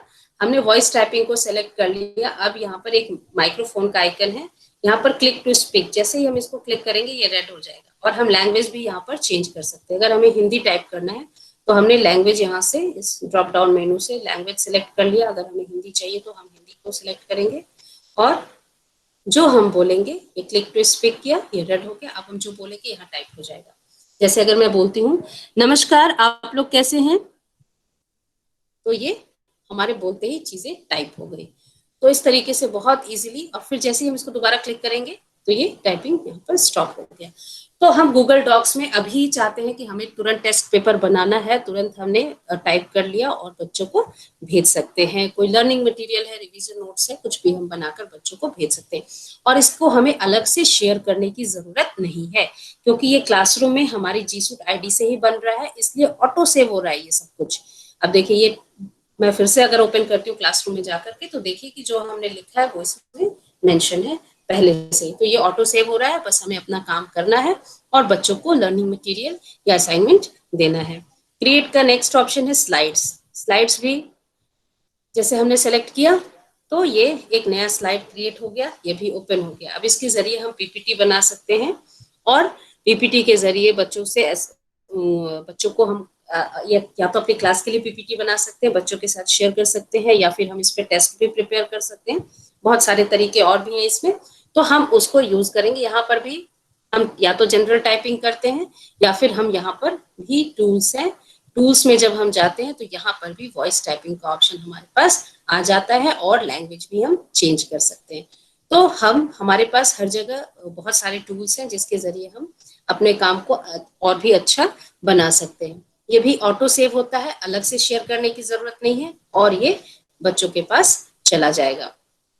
ये हमारी सेटिंग है पीपीटी। मैं चाहती हूँ कि हर बच्चों को अपनी मिले, तो हमने ये कर दिया make a copy for each student. Untitled document हमें लगता है कि हमें बच्चों को ये make a copy for each student देना है या व्यू फाइल करना है, तो वो हम इसमें कर सकते हैं। तो ये तरीका है चीजों को क्रिएट करने का। फॉर्म्स में आपको क्विज में बताती हूँ। तो इस तरीके से हमने ये सारे काम हमें जी सूट आईडी से ही कर रहे हैं, क्योंकि क्लासरूम के अंदर कर रहे हैं। अगर हम अलग से भी काम कर रहे हैं, मान लीजिए कि अभी मुझे क्रिएट नहीं करना, मैं चाहती हूँ कि पहले से ही मैं गूगल डॉक में काम अपना करके रखूं और बाद में मैं बच्चों को फिर भेजूंगी, तो उसके लिए भी हमारे पास ऑप्शन है। या तो हम इसको सेव कर सकते हैं, इसको हम सेव करके भी रख सकते हैं, या फिर हम अपने यहाँ पर जाकर के अपने ड्राइव पे जाकर भी हम काम कर सकते हैं। ड्राइव पे जब हम जाते हैं तो ड्राइव जब हम ओपन करेंगे अपनी जीसूट आईडी वाली ड्राइव, तो यहाँ प्लस का आइकन है, न्यू। ठीक है, जब हम न्यू पे जाते हैं तो न्यू पे भी हम गूगल डॉक्स क्रिएट कर सकते हैं, सीट्स, स्लाइड्स और मोर का ऑप्शन जाते हैं तो फॉर्म्स, ड्राइंग्स, बहुत सारी चीजें हैं। हमको बस सीखना है कि हमें कैसे करना है, प्रैक्टिस करनी है, तो फिर हमें सब कुछ समझ में आएगा कि हमें कैसे करना है। तो हम ड्राइव पे जाके क्रिएट करके रख सकते हैं और वो हमारी ड्राइव में सेव हो जाएगी और बाद में हम अटैच कर सकते हैं, या फिर हम उसी समय क्रिएट करना चाहते हैं तो उसी समय क्रिएट कर सकते हैं। और इस तरीके से फिर असाइन का ऑप्शन होता है और असाइन कर देते हैं तो बच्चों को मिल जाता है। क्रिएट में नेक्स्ट है क्विज। क्विज में मैं आपको गूगल फॉर्म्स बताऊंगी क्योंकि बाकी चीजें तो हम कर चुके हैं। तो गूगल फॉर्म्स में जैसे हम क्विज पर जाते हैं, एक ब्लैंक गूगल फॉर्म ऑटोमेटिकली बन जाता है। अगर हमें इसे नहीं भेजना है तो हम इसको क्रॉस कर सकते हैं, और अगर हमने पहले से अपनी ड्राइव में कोई गूगल फॉर्म रखा है तो वो हम शेयर कर सकते हैं बच्चों को, उसके जरिए क्विज दे सकते हैं। क्विज के लिए भी यहाँ पर क्लास हमने सेलेक्ट कर लिया, ऑल स्टूडेंट्स कर दिया, और पॉइंट्स मैं छोटा सा ही गूगल फॉर्म बनाऊंगी इसलिए मैंने 5 पॉइंट्स यहाँ पर लिख दिया है। ड्यू डेट मैं कुछ नहीं डालती हूँ, और टॉपिक यहाँ पर मैंने डाल दिया है क्विज, और यहाँ पर मैं टाइटल डालती हूँ जनरल नॉलेज का क्विज है तो जी के यहाँ पर डाल दिया मैंने। और मुझे अब गूगल फॉर्म क्रिएट करना है क्योंकि ये बहुत कन्वीनियंट वे है, और गूगल फॉर्म के जरिए हम जब क्विज लेंगे तो उसका मार्क्स ऑटोमेटिकली हम बहुत आसानी से इंपोर्ट कर सकते हैं। क्लास में 50-60 बच्चे हैं तो हमें सबका मार्क्स गूगल फॉर्म के जरिए एक साथ इंपोर्ट कर सकते हैं। अब देखिए फॉर्म्स पे हम जाते हैं, एक गूगल फॉर्म क्रिएट हो गया, जैसे डॉक्स और स्लाइड्स क्रिएट हुए थे, ये गूगल फॉर्म ओपन हो गया। अब इस गूगल फॉर्म पे हमें क्या करना है, इस पे हम पैराग्राफ आंसर वाले भी क्वेश्चन दे सकते हैं बच्चों को, शॉर्ट क्वेश्चन आंसर भी दे सकते हैं, लेकिन हमें बनाना है क्विज जो मल्टीपल चॉइस हो। तो सबसे पहले हमें इसकी सेटिंग्स पे जाना है। सेटिंग्स पे हम जाते हैं तो ये जनरल सेटिंग है, बच्चों की ईमेल आईडी लेनी है तो मैंने यस कर दिया। फिर है ये बच्चे अपनी जीसूट आईडी से ही कर सकते हैं, यहाँ पर लिखा हुआ है कि केवीएस दिल्ली रीजन से ही करना है। लिमिट टू 1 रिस्पॉन्स, बच्चा एक ईमेल आईडी से सिर्फ एक ही रिस्पॉन्स आएगा। अगर मैं चाहूँ तो इसको क्लिक कर लूँ। एडिट आफ्टर सबमिट, बच्चा सबमिट करने के बाद एडिट कर सकता है, मैंने इसको सिलेक्ट नहीं किया है। और कोई टेक्स्ट, कोई चार्ट या टेक्स्ट रिस्पॉन्सेज हम चाहते हैं बच्चे देखें तो हमने उसको भी सिलेक्ट नहीं किया है। प्रेजेंटेशन आ जाता है, प्रेजेंटेशन में है कि बच्चे को प्रोग्रेस बार नजर आए, जो क्वेश्चन ऑर्डर है वो सफल हो जाए। हमने मान लीजिए 5 क्वेश्चन दिया है, तो अगर हमने सफल क्वेश्चन ऑर्डर किया तो उसका क्या होगा कि हर बच्चे को अलग अलग ऑर्डर में क्वेश्चंस मिलेंगे। किसी का क्वेश्चन नंबर कुछ और 1 कुछ और होगा, किसी और का कुछ और क्वेश्चन नंबर 1 होगा। तो इस तरीके से हमने सफल क्वेश्चन ऑर्डर भी कर दिया है। और कोई कंफर्मेशन मैसेज देना चाहते हैं तो यहाँ पर हम टाइप कर सकते हैं। फिर क्विजेस वाली सेटिंग्स है, यहाँ पर हमें इस गूगल फॉर्म को करना है मेक दिस अ क्विज। ये हम क्विज बनाना चाहते हैं इसलिए हमने इसको मेक दिस अ क्विज कर दिया है। और इसका नंबर हम चाहते हैं बच्चों को तुरंत मिल जाए या बाद में हम इसे बताएं, लेटर आफ्टर मैनुअल रिव्यू, तो मैंने लेटर आफ्टर मैनुअल रिव्यू कर दिया, और यहाँ पर जो भी हमने सेटिंग्स किए उसको हमने सेव कर लिया इस गूगल फॉर्म पे। अब क्या करना है, अब हमें क्विज बनाना है। तो ये इस क्विज को अगर हम इसकी जो सुंदरता बढ़ाना चाहते हैं, इसको अट्रैक्टिव बनाना चाहते हैं, तो यहाँ कस्टमाइज थीम्स का ये आइकन है, इस पे हम जाते हैं तो अब हम इसमें कुछ इमेज इंसर्ट कर सकते हैं जो इसको सुंदर दिखने में बनाएगा। तो मान लीजिए हमने इस इमेज को सेलेक्ट कर लिया और इसको इंसर्ट कर दिया, तो अब ये इमेज जो है वो इस फॉर्म के साथ वो दिखाई देगा, जो देखने में अच्छा लगेगा, और इमेज से मिलता जुलता एक कलर भी बैकग्राउंड में आ जाएगा। हम अगर बैकग्राउंड कलर को चेंज करना चाहते हैं तो हम इसमें से सेलेक्ट कर सकते हैं, या हम अपने हिसाब से कोई कलर चूज करना चाहते हैं तो हम वो भी यहाँ पर चूज कर सकते हैं। तो मैंने कलर चूज करके ऐड कर दिया, तो बैकग्राउंड कलर इसका मैंने चेंज कर दिया। तो ये इसके ब्यूटिफिकेशन के लिए है। अब इसको हमें क्विज बनाना है तो मैंने यहाँ पर लिख दिया है क्विज, और फॉर्म डिस्क्रिप्शन मैंने बनाया है, अगर मान लीजिए तो भाई मैंने लिख दिया अपना नाम कि मैंने ये क्विज बनाया है, या कोई और डिस्क्रिप्शन हम देना चाहते हैं तो दे सकते हैं। फिर आती है कि अब हम क्विज में क्या क्या डालना चाहते हैं। अब क्विज के लिए हम सबसे पहले बच्चों का नाम हमें चाहिए, तो हमने नेम डाल दिया क्योंकि हम इसको बना रहे हैं क्विज। तो और इसमें हमने सफल क्वेश्चन ऑर्डर रखा है। सफल क्वेश्चन ऑर्डर यानी कि जो भी चीज, जितनी भी चीजें हम लिखेंगे सब सफल हो जाएंगी। तो चूंकि मैं न चाहती हूँ कि नेम सबसे शुरू में आए और वो बाकी क्वेश्चन सफल ना हो, बाकी सब क्वेश्चन सफल हो, नेम सबसे शुरू में ही आए, इसका सीक्वेंस ना गड़बड़े, तो मैंने यहाँ पर ब्रेक कर दिया है। ठीक है, यानी एक सेक्शन ही ऐड कर दिया, नेम डिटेल्स का अलग सेक्शन कर दिया और नेक्स्ट सेक्शन में हम क्विज स्टार्ट कर सकते हैं। नेम हमेशा जो है वो शॉर्ट क्वेश्चन आंसर में ही, शॉर्ट आंसर का ही ऑप्शन यहाँ पर सिलेक्ट हुआ, क्योंकि इसमें तो कोई ऑप्शन हो नहीं सकता है। बच्चों को अपना नाम बताना जरूरी है, इसलिए मैंने इसको रिक्वायर्ड कर दिया है। नेक्स्ट सेक्शन हम तब जैसे मैं चाहूँ तो नेक्स्ट क्वेश्चन सेक्शन में नेक्स्ट या ऐड सेक्शन का ऑप्शन ना भी सेलेक्ट कर सकती हूँ, तो लगातार क्वेश्चन आते जाएंगे। अगर चाहें, जैसे अगर मान लीजिए हमने कुछ क्वेश्चंस रखा है, चैप्टर 1 से 5 क्वेश्चन है, तो हम चैप्टर 1 का एक अलग सेक्शन बना देंगे, चैप्टर 2 का अलग सेक्शन बना देंगे। हम वीडियोस, पिक्चर्स ये भी इंसर्ट कर सकते हैं। और जैसे जैसे हम प्लस का जो आइकन है वो ऐड क्वेश्चन का है, जितने क्वेश्चन ऐड करने उतने बार हमें ये प्लस का आइकन यूज करना पड़ेगा। अब नेक्स्ट सेक्शन जो मैं जीके से रिलेटेड है, मैं इस पे क्वेश्चन डालना चाहूंगी। ये ऑप्शनल है, मान लीजिए मैं इस पे प्लस ही करती हूँ। अब यहाँ पर नेक्स्ट सेक्शन में मान लीजिए कि मैं यहाँ पर हिस्ट्री से रिलेटेड कुछ जीके पूछती हूँ। ठीक है, तो यहाँ पर मैंने डाल दिया और प्लस का ऑप्शन डाल के यहाँ पर क्वेश्चन के लिए जगह बन गई है। अब यहाँ पर क्वेश्चन मैंने डाल दिया है 1 number question, who was the first PM of India. Option मैंने यहाँ पर डाल दिया है JL नेहरू। दूसरा ऑप्शन मैंने यहाँ पर डाल दिया है डॉक्टर राजेंद्र प्रसाद। आवाज आ रही है ना अलका मैम? ये मल्टीपल चॉइस है, आवाज आ रही है? हेलो अलका मैम या कोई और बताएं? यस मैडम, आ रही है आवाज। मैम आ रही है। Okay sir, thank you. अब हमने एक क्वेश्चन जैसे तैयार कर लिया, और भी इसमें ऑप्शन ऐड करेंगे, ऐड ऑप्शन, यानी कि हम जितने ऑप्शन डालना चाहते हैं यहाँ पर डाल सकते हैं। इसका आंसर बच्चों को देना जरूरी है, मैंने इसको रिक्वायर्ड कर दिया। जब तक इसका आंसर नहीं देगा वो क्विज में आगे नहीं बढ़ सकता है। अब ये क्विज है तो हमें आंसर की भी डालना है कि कौन सा आंसर सही होगा। तो फर्स्ट पीएम हमने पूछा है तो हम जवाहरलाल नेहरू को सही कर देंगे, और यहाँ पर पॉइंट्स जो है मैंने मान लीजिए 2 पॉइंट्स डाल दिया और इसको डन कर दिया, तो एक क्वेश्चन क्विज का तैयार हो गया। नेक्स्ट क्वेश्चन उसमें ऐड करना है, तो फिर हम ऐड पे जाएंगे और यहाँ पर दूसरा क्वेश्चन मैंने ऐड कर दिया, who was the first president of India.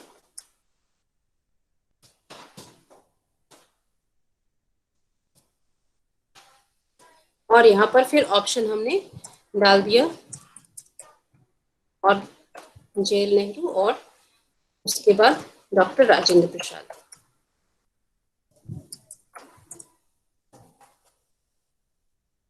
अब यहाँ पर ये मल्टीपल चॉइस ही है और साथ ही हमें इसमें आंसर की भी ऐड करना है।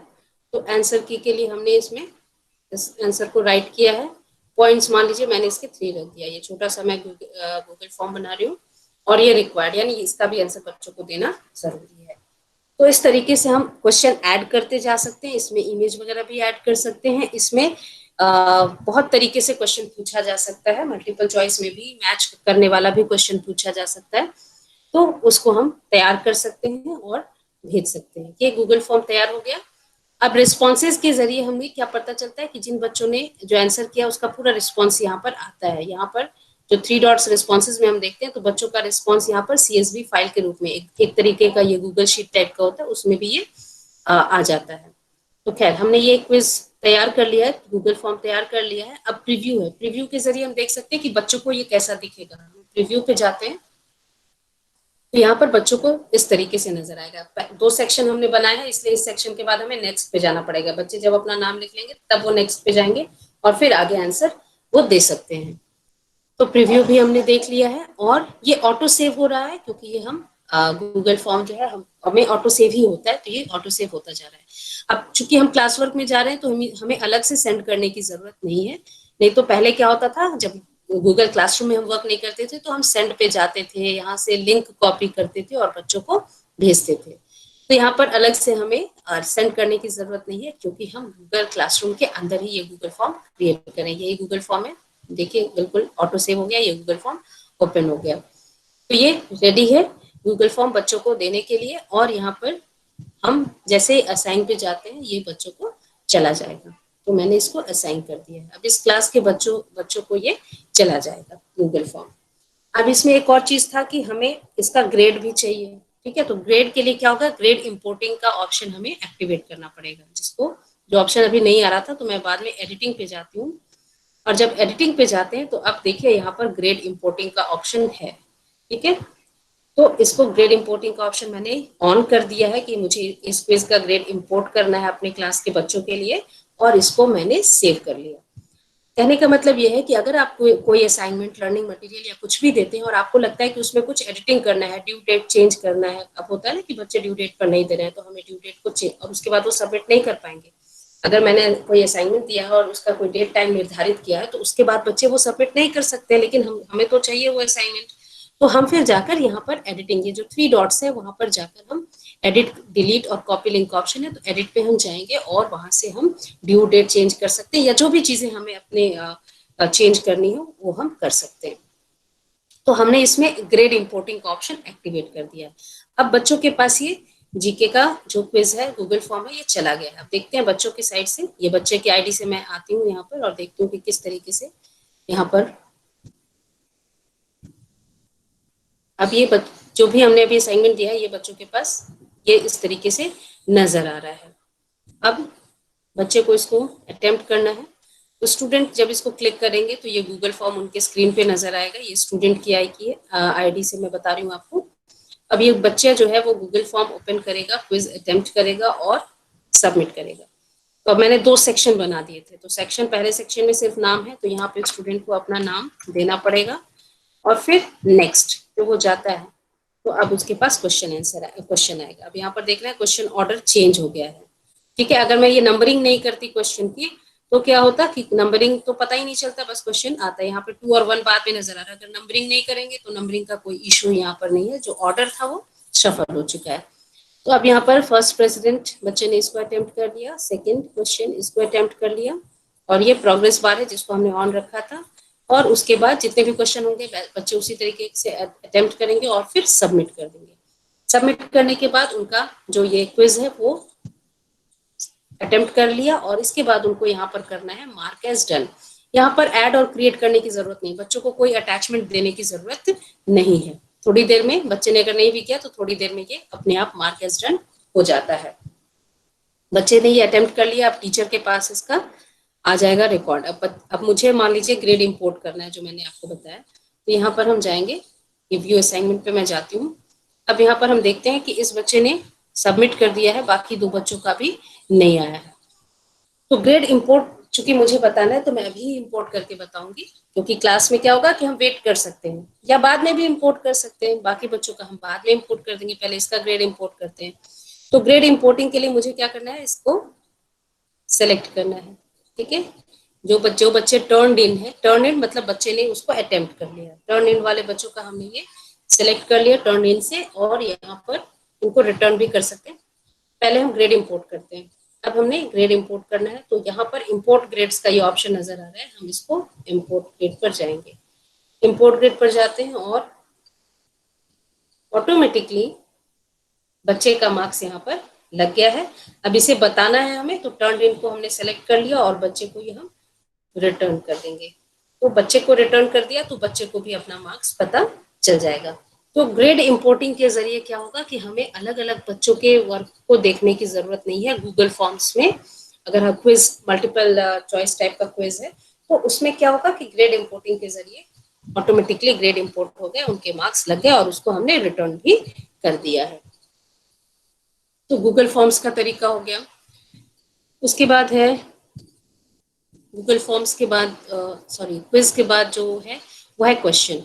क्वेश्चन अगर हमें बच्चों को कोई क्वेश्चन पूछना है तो वो भी हम उन पे आस्क ऑप्शन एक्टिवेट हो जाएगा, और यहाँ पर भी जो क्वेश्चन है उसका पॉइंट्स है या नहीं है, ड्यू डेट है या नहीं है, वो हम तय कर सकते हैं। और सेम वही ऑप्शन है ऐड में भी, और सेम वही ऑप्शन है क्रिएट में भी, और इस तरीके से हम क्वेश्चन कर सकते हैं। क्वेश्चन का यूज हम अभी मैं थोड़ी देर में बताऊंगी। जब अटेंडेंस लेते हैं तो क्वेश्चन का इस्तेमाल हम कैसे अटेंडेंस लेने के लिए कर सकते हैं। लर्निंग मटेरियल है इसके बाद क्रिएट में, नेक्स्ट है लर्निंग मटेरियल। लर्निंग मटेरियल में भी हम बच्चों को कोई पीपीटी, कोई रिवीजन नोट, कोई ऑब्जेक्टिव क्वेश्चन आंसर, कुछ भी अगर हम बच्चों को पढ़ने के लिए कोई मटेरियल देना चाहते हैं तो हम लर्निंग मटेरियल पे जाएंगे और यहाँ पर वही सेम चीजें हैं, क्लास सेलेक्ट करना, स्टूडेंट सेलेक्ट करना, टॉपिक सेलेक्ट करना और ऐड पे जाना या क्रिएट पे जाना, टाइटल देना और फिर यहाँ पर पोस्ट का ऑप्शन, इसको भी हम शेड्यूल कर सकते हैं। तो वही तरीका है जो बाकी पहले हम लोगों ने देख रखा है। रीयूज पोस्ट का मतलब है कि जो ऑलरेडी हमने बच्चों को कोई काम पोस्ट कर रखा है, कोई लर्निंग मटेरियल दे रखा है, कोई असाइनमेंट दे रखा है, तो रीयूज पोस्ट पे जब हम जाते हैं तो यहाँ पर सारे पोस्ट आ जाते हैं जो हमने अलग अलग क्लास में कर रखा है। अब हमने ये रीयूज पोस्ट है, अगर हमने इसको किसी क्लास में कोई भी अगर काम दे रखा है तो हम उसको सेलेक्ट करके फिर उसको दूसरी क्लास में उसको इस्तेमाल में ला सकते हैं। तो यहाँ से रीयूज पोस्ट है, अगर हमें इसी क्लास का अगर कुछ, ये जो क्लासेस को हमने सेलेक्ट कर लिया, ठीक है, अब यहाँ पे क्लासेस आ गई। अब इस क्लास में जो मैंने पोस्ट किया है वो सारे पोस्ट यहाँ पर ओपन हो गए और मुझे इसमें कौन सा रीयूज करना है तो मैंने इसको सेलेक्ट कर लिया और इसको रीयूज के लिए मैं सेलेक्ट कर लेती हूँ। पहले क्लास सेलेक्ट किया, फिर पोस्ट सेलेक्ट किया, अब इसको रीयूज करना है। तो मैंने यही पहले दिया हुआ था बच्चों को, अब इसको रीयूज करना है तो फिर ये मुझे शेड्यूल करना है कि किस क्लास को ये करना है, तो इसी क्लास को करना है। अगर मैंने यही सेलेक्ट किया हुआ है, स्टूडेंट्स पे हम जाएंगे, ऑल स्टूडेंट्स के लिए हमने ये कह दिया है, ड्यू डेट, बाकी चीजें फिर से हमें टाइप करनी पड़ेगी और फिर हमें असाइन करना है। तो इस तरीके से हम रीयूज पोस्ट के जरिए किसी क्लास का कोई भी लर्निंग मटेरियल, असाइनमेंट, क्विज हो, वो हम दूसरी क्लास के लिए रीयूज कर सकते हैं। तो ये क्रिएट के सारे ऑप्शन बहुत इंपॉर्टेंट है जबकि हम गूगल क्लासरूम में काम कर रहे हैं। अब नेक्स्ट जो टॉपिक है वो है ग्रेड्स का। ग्रेड्स में क्या होता है, मैं उस क्लास में दिखाती हूँ जहां पर मैंने कुछ काम करा रखा है, ये प्रैक्टिस क्लास ही मैंने बनाई थी। ग्रेड्स का इस्तेमाल तब करते हैं जब बच्चे का हमें कंसोलिडेटेड फॉर्म में देखना है कि किस बच्चे ने क्या काम किया है, क्या काम नहीं किया है। अब जैसे मैं इस क्लास की ग्रेड्स पे जाती हूँ तो यहाँ पर जो भी काम मैंने अब तक बच्चों को दिया, ये अटेंडेंस का है, मैं थोड़ी देर में अटेंडेंस बताऊंगी। इसके अलावा बच्चों को जो भी हमने असाइनमेंट, क्विज वगैरह जो भी दिया है वो बच्चे ने टर्न इन किया है, नहीं किया है, हमने उसको रिटर्न किया है या नहीं किया, वो यहाँ पर आ जाता है। इसके अलावा तो ये ग्रेड्स तो कंसोलिडेटेड फॉर्म में यहाँ पर हम बच्चों का ग्रेड्स का पूरा रिकॉर्ड भी रख सकते हैं और यहाँ से डायरेक्टली हम बच्चों का काम भी चेक कर सकते हैं। जैसे इस बच्चे ने ये काम सबमिट किया हुआ है, टर्न इन है, यानी बच्चे ने काम सबमिट किया है। अब मुझे इसका सबमिटेड वर्क देखना है तो मैं व्यू सबमिशन पे जाऊंगी और व्यू सबमिशन पे जाने के बाद बच्चे ने जो अपना काम सबमिट किया वो मेरे पास ओपन हो जाएगा।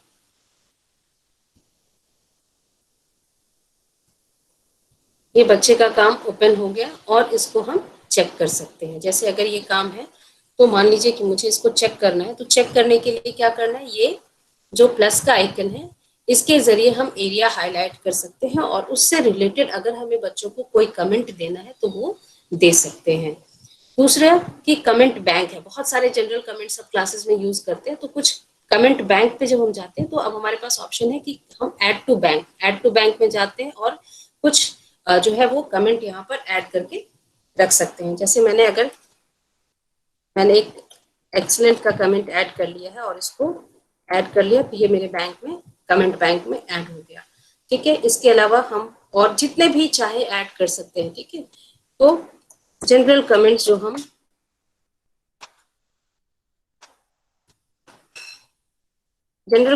क्लासेस में यूज करते हैं वो हम बैंक में ऐड करके रख सकते हैं और उसका इस्तेमाल कर सकते हैं। लेकिन हमें कुछ ऐसा लिखना है जो कमेंट बैंक में नहीं है तो वो भी हम कर सकते हैं। अब इसको अगर चेक करना है मुझे तो यहाँ से मैं, ये जो प्लस का आइकन है ये एरिया हाईलाइट करने के लिए, इसको जैसे ही मैंने क्लिक किया अब यहाँ पर प्लस एक बना हुआ है। अब लेफ्ट जो क्लिक है उससे मैंने इस एरिया को सेलेक्ट कर लिया और यहाँ पर मुझे अगर कोई कमेंट देना है तो या तो मैं यहाँ से कॉपी करूँ, जैसे यहाँ से कॉपी करना होगा तो मैं यहाँ से थ्री डॉट्स जो साइड में है उससे यहाँ कॉपी टू क्लिपबोर्ड करूंगी और यहाँ पर टाइप कर दूंगी। जैसे मैंने इसको कॉपी टू क्लिपबोर्ड किया और यहाँ पर कंट्रोल वी से पेस्ट कर दिया और ये चला गया। तो इस तरीके से बच्चे को हम उसके काम के लिए कमेंट बैंक से कमेंट दे सकते हैं, या मुझे लगता है कि अभी मुझे कुछ लिखना है, कुछ स्पेलिंग मिस्टेक है, उसके लिए हमें कुछ लिखना है तो हाईलाइट करेंगे और कमेंट टाइप करके हम चेक कर सकते हैं। चेक करने के बाद हमें कोई प्राइवेट कमेंट हम देना चाहते हैं तो उसका यहाँ पर ऑप्शन आता है साइड में, या अगर हमें लगता है कि नंबर देना है, अगर ग्रेडेड है तो एक बॉक्स नंबर का भी बन के आता है साइड में। चूंकि यहाँ कमेंट बैंक ओपन है इसलिए यहाँ पर वो नजर नहीं आ रहा है। अब उसके बाद हमें ये बच्चों को काम रिटर्न भी करना है, तो हमने इसको रिटर्न कर दिया। बच्चे को काम चेक करके हम इसे वापस भी करेंगे। ये वैसा ही है जैसे क्लास में बच्चे कॉपी सबमिट करते हैं और फिर हम उसको चेक करके रिटर्न करते हैं। तो यहाँ पर ग्रेड्स में या तो हम ग्रेड्स पे जाकर उनको रिटर्न कर सकते हैं या फिर हम उनको डायरेक्टली असाइनमेंट जहां हमने दे रखा है वहां से हम रिटर्न कर सकते हैं। जब बच्चों को काम रिटर्न हो गया तो ऑटोमेटिकली ये जो टर्न इन था वो टिक मार्क बन गया, यानी बच्चे को काम रिटर्न हो गया है, वो नजर आ रहा है। अब टर्न इन ये है यानी ये भी चेक नहीं हुआ। अगर हमें ग्रेड्स पे जाकर भी बच्चों का सबमिशन हम दे सकते हैं, ये ग्रेड का ऑप्शन लेकिन मोबाइल पे नजर नहीं आता है। या फिर हम पर्टिकुलर उस असाइनमेंट पे जाकर भी देख सकते हैं। जैसे अगर मैंने ये असाइनमेंट दिया है बच्चों को, तो हम डायरेक्टली इस असाइनमेंट पे भी जा सकते हैं। और यहाँ पर जब हम असाइनमेंट पे जाते हैं, क्लास वर्क के जरिए असाइनमेंट पे जाते हैं, तो यहाँ पर भी पता है, दिखता है हमें कि किस बच्चे को हमने काम दिया था, किसने टर्न इन किया। ठीक है, टर्न इन मतलब बच्चे ने काम किया है लेकिन टीचर ने अभी चेक नहीं किया है। असाइन मतलब बच्चों को काम तो दिया गया है लेकिन उन्होंने अभी सबमिट नहीं किया है, रिटर्न नहीं किया है, सॉरी टर्न इन नहीं किया है। और रिटर्न का मतलब है कि टीचर ने काम सबमिट करके काम को चेक करके बच्चों को रिटर्न कर दिया है। तो इस तरीके से हम डायरेक्ट क्लास वर्क से भी जाकर देख सकते हैं। ग्रेड्स अगर नहीं है, अगर जैसे मोबाइल में ग्रेड्स नहीं है तो इसका मतलब ये नहीं कि हमें काम नजर नहीं आएगा, हमें क्लास वर्क पे जाना है और क्लास वर्क पे जाकर के हम देख सकते हैं कि बच्चे ने क्या काम किया है, नहीं किया। अब जैसे ये वाला असाइनमेंट है, मुझे अगर इसका देखना है कि किस बच्चे ने क्या काम किया है, तो मैंने इसको क्लिक किया तो ये तो एक समरी आ गया कि कितने को असाइन है, कितने टर्न इन किया, कितने ने रिटर्न किया। अब हमें डिटेल्स देखना है तो हम व्यू असाइनमेंट पे जाएंगे और व्यू असाइनमेंट से हमें जिस बच्चे का वर्क देखना है वो यहाँ पर देख सकते हैं। तो ये बच्चों का करेक्शन का मेथड है जब हम गूगल क्लासरूम पे काम कर रहे हो। एक और चीज जो बहुत इंपॉर्टेंट मैं बता रही थी वो था अटेंडेंस, क्लासरूम अटेंडेंस। अगर गूगल मीट अटेंडेंस का एक अलग तरीका है जो मैं भी बाद में बताऊंगी। अभी क्लासरूम में अगर हम अटेंडेंस देखें तो इसके लिए हमें क्लास वर्क पे जाना है और क्लास वर्क पे जाने के बाद हमें क्रिएट पे जाना है। क्रिएट पे जाने के बाद हमें क्वेश्चन पे जाना है। ठीक है, असाइनमेंट क्विज मटेरियल नहीं, हमें क्वेश्चन पे जाना है। अटेंडेंस के लिए हमें क्वेश्चन का इस्तेमाल करना है और क्वेश्चन का इस्तेमाल करने के लिए हमें ये सारी चीजें देखनी है। पहला तो किस क्लास का अटेंडेंस लेना चाह रहे हैं, वो क्लास सभी बच्चों का है। पॉइंट्स, यहाँ पर पॉइंट्स हमें जरूर देना है। जब हम क्वेश्चन के जरिए क्लासरूम अटेंडेंस ले तो हम उसका 10 पॉइंट, 100 पॉइंट, 5 पॉइंट, जो भी आपको उचित लगता है वो पॉइंट यहाँ पर रखें। मैंने 5 पॉइंट्स यहाँ पे रखा हुआ है। ड्यू डेट देना जरूरी है क्योंकि अटेंडेंस है तो आज की डेट के लिए अगर हम ले रहे हैं तो हमने 18th कर लिया है।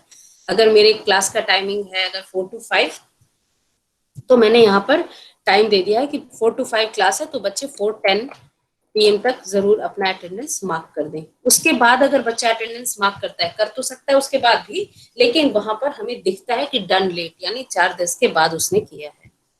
अब यहाँ पर जो क्वेश्चन होगा ये शॉर्ट आंसर पहले से ही है बाय डिफॉल्ट, लेकिन ये शॉर्ट आंसर नहीं करना है, हमें इसे मल्टीपल चॉइस करना है।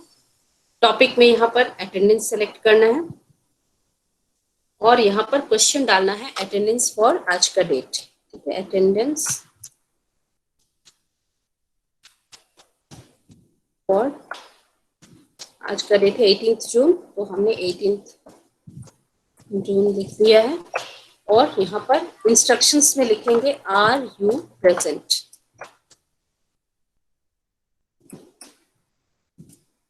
और ऑप्शन, चूंकि ये मल्टीपल चॉइस है इसलिए यहाँ पर ऑप्शन क्रिएट हो गया है। ऑप्शन में हमें डालना है सिर्फ एक ही ऑप्शन और वो है यस। ये क्वेश्चन रेडी है, अब हम इसको आस्क करेंगे, बच्चों से पूछेंगे अटेंडेंस के लिए। ठीक है, ये हम अपने क्लास की टाइमिंग के हिसाब से उनसे अटेंडेंस ले सकते हैं और बच्चों के पास ये अटेंडेंस जो मैंने पूछा है वो बच्चों के पास चला जाता है।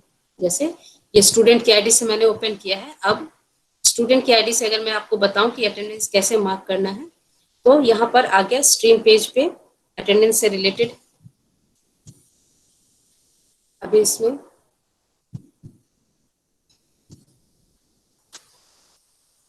ये आ गया अटेंडेंस जो मैंने पूछा है जिस क्लास के लिए, अटेंडेंस का स्ट्रीम पेज पे ओपन हो गया।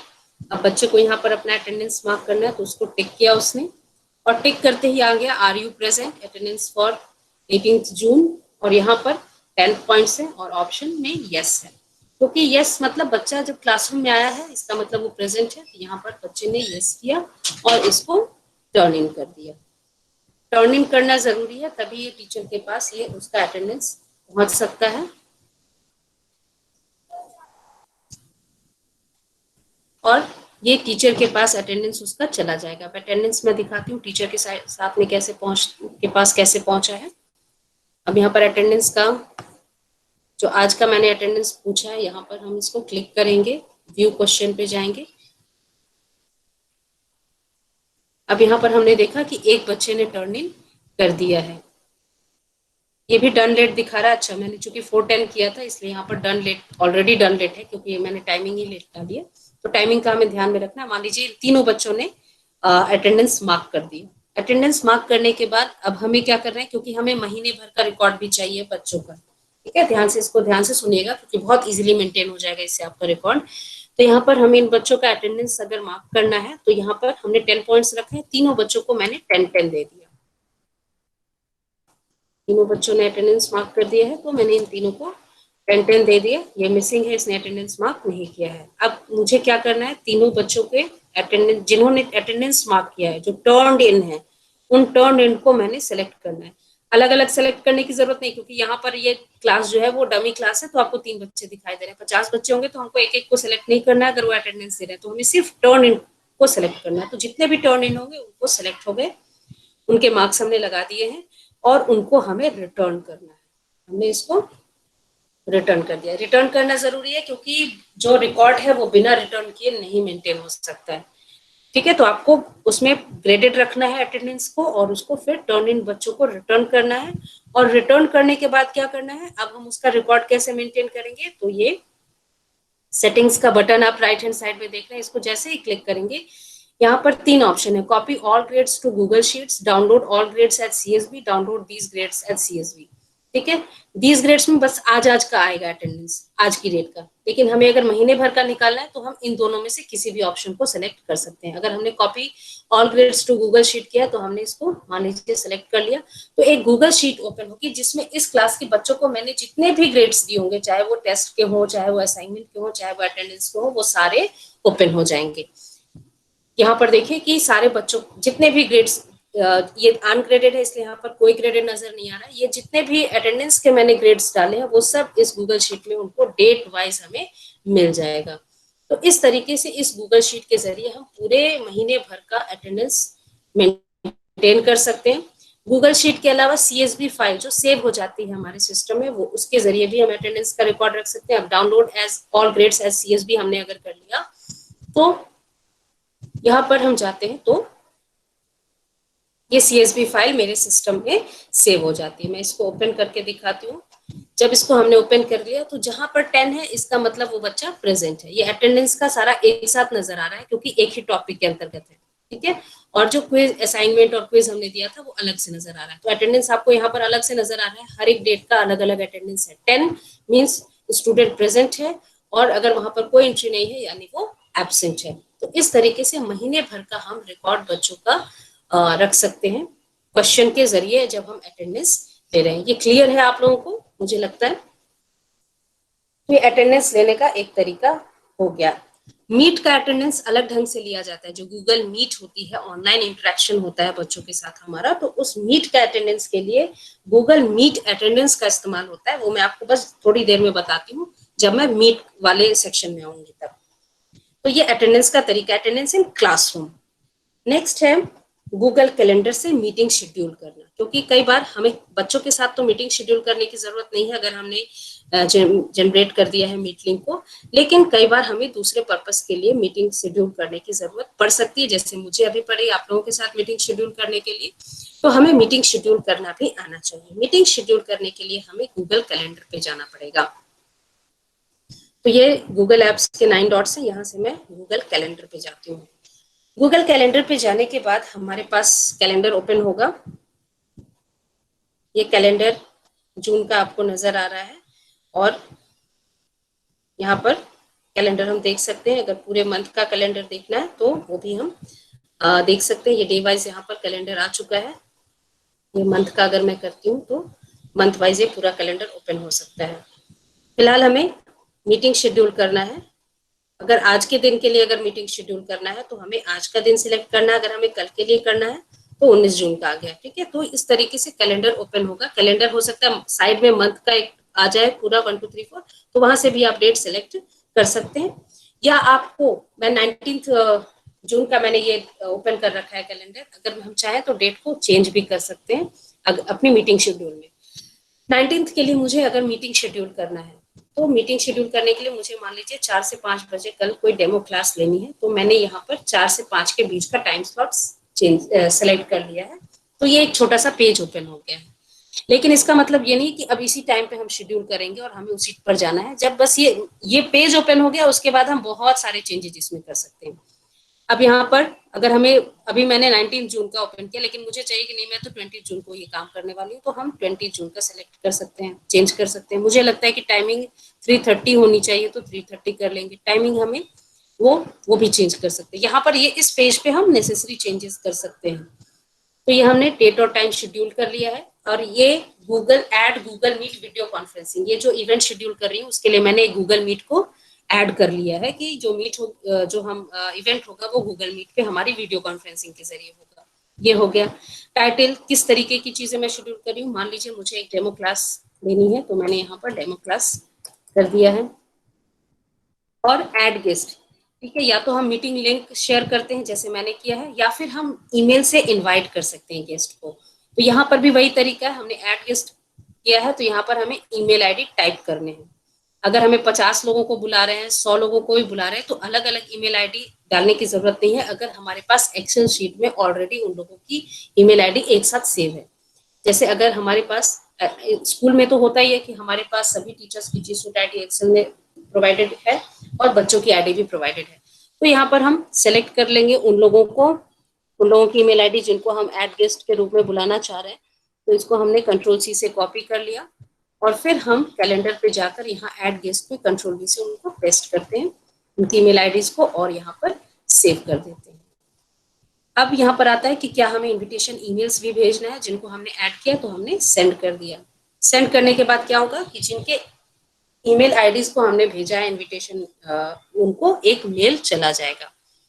अगर मान लीजिए हमारे पास ईमेल आईडी नहीं है उन लोगों की जिनको हम बुलाना चाहते हैं मीटिंग में, तो हम लिंक शेयर कर सकते हैं। लिंक शेयर करने के लिए क्या है कि ये जो हमने शेड्यूल किया था टाइम और डेट, देखिए यहाँ पर डेट आ गया 20 जून और ये टाइम जिसके लिए हमने शेड्यूल किया, तो यहाँ पर जैसे ही हम एक क्लिक करेंगे वैसे ही ये पेज ओपन हो जाएगा और यहाँ पर जो है वो मीट लिंक यहाँ पर आ गया है, ये मीट लिंक है। अगर हमारे पास ईमेल आईडी नहीं है तो इस मीट लिंक को यहाँ से हम कॉपी करके शेयर कर सकते हैं। ये फोन से ज्वाइन करने का ऑप्शन है और उस तरीके से हम उनको बुला सकते हैं, इनविटेशन दे सकते हैं, मीटिंग लिंक सेंड कर सकते हैं उनको। अगर हमें लगता है कि हमें डेट और टाइम चेंज करने की जरूरत है तो यहाँ पर हम एडिट जाएंगे, एडिट पर जाकर के हम डेट टाइम को चेंज कर सकते हैं और भी गेस्ट को इनवाइट कर सकते हैं और फिर सेव कर सकते हैं। तो इसमें एडिटिंग भी फर्दर हो सकती है। तो इस तरीके से गूगल कैलेंडर के जरिए हम मीटिंग भी शेड्यूल कर सकते हैं। और नेक्स्ट टॉपिक है वो है गूगल मीट, जो कि अभी हमारा चल ही रहा है। मैं उसी से जो हमारी मीटिंग चल रही है मैं गूगल मीट उसी से आपको समझाने जा रही हूँ। ये है हमारी गूगल मीट जो अभी चल रही है और स्क्रीन में यहाँ पर प्रेजेंट कर रही हूँ। अब यहाँ पर ये मीट चल रही है। हमने अभी आपसे बात की थी कि जब हम क्लास के लिए बात करते हैं तो क्लास के साथ जब हमें मीट लेनी हो तो हम डायरेक्ट इस मीट लिंक से ज्वाइन कर सकते हैं ना। टीचर इस मीट लिंक से मीटिंग स्टार्ट कर सकते हैं और बच्चे इस मीट लिंक के जरिए मीटिंग ज्वाइन कर सकते हैं। बच्चों की जी सूट आईडी से गूगल मीट शेड्यूल नहीं हो सकता, गूगल मीट जो है वो ऐड नहीं होगा उनकी कैलेंडर से। तो यहाँ पर टीचर यहाँ से हम मीटिंग अपनी स्टार्ट कर सकते हैं, बच्चे उसको ज्वाइन कर सकते हैं और ज्वाइन करने के बाद क्लास में जब हम बच्चों के साथ हैं, स्टूडेंट्स के साथ हैं, तो गूगल मीट के दौरान हमें कुछ बातों का ध्यान रखना बहुत जरूरी है। जिन बातों का ध्यान रखना हमें जरूरी है वो मैं आपको बताती हूँ। पहला ये कि बच्चों से अपनी स्क्रीन पिन करवानी है, टीचर की स्क्रीन पिन करवानी जरूरी है। स्क्रीन पिन करने का तरीका जो मैंने पहले बताया था, पीपल के आइकन को क्लिक करना है और टीचर जो प्रेजेंटर है इस मीट का उसकी स्क्रीन को पिन करना है। पिन करने के लिए उसके नाम के आगे एक छोटा सा एरो है, उसको क्लिक करेंगे और ये पिन का आइकन है उसको पिन करवाएंगे। बेनिफिट ये है कि बच्चे को जब टीचर प्रेजेंट कर रहा है, कोई चीजें पढ़ा रहा है, तो बीच में एक दो बच्चे कुछ क्वेरीज लेकर जरूर बोलेंगे।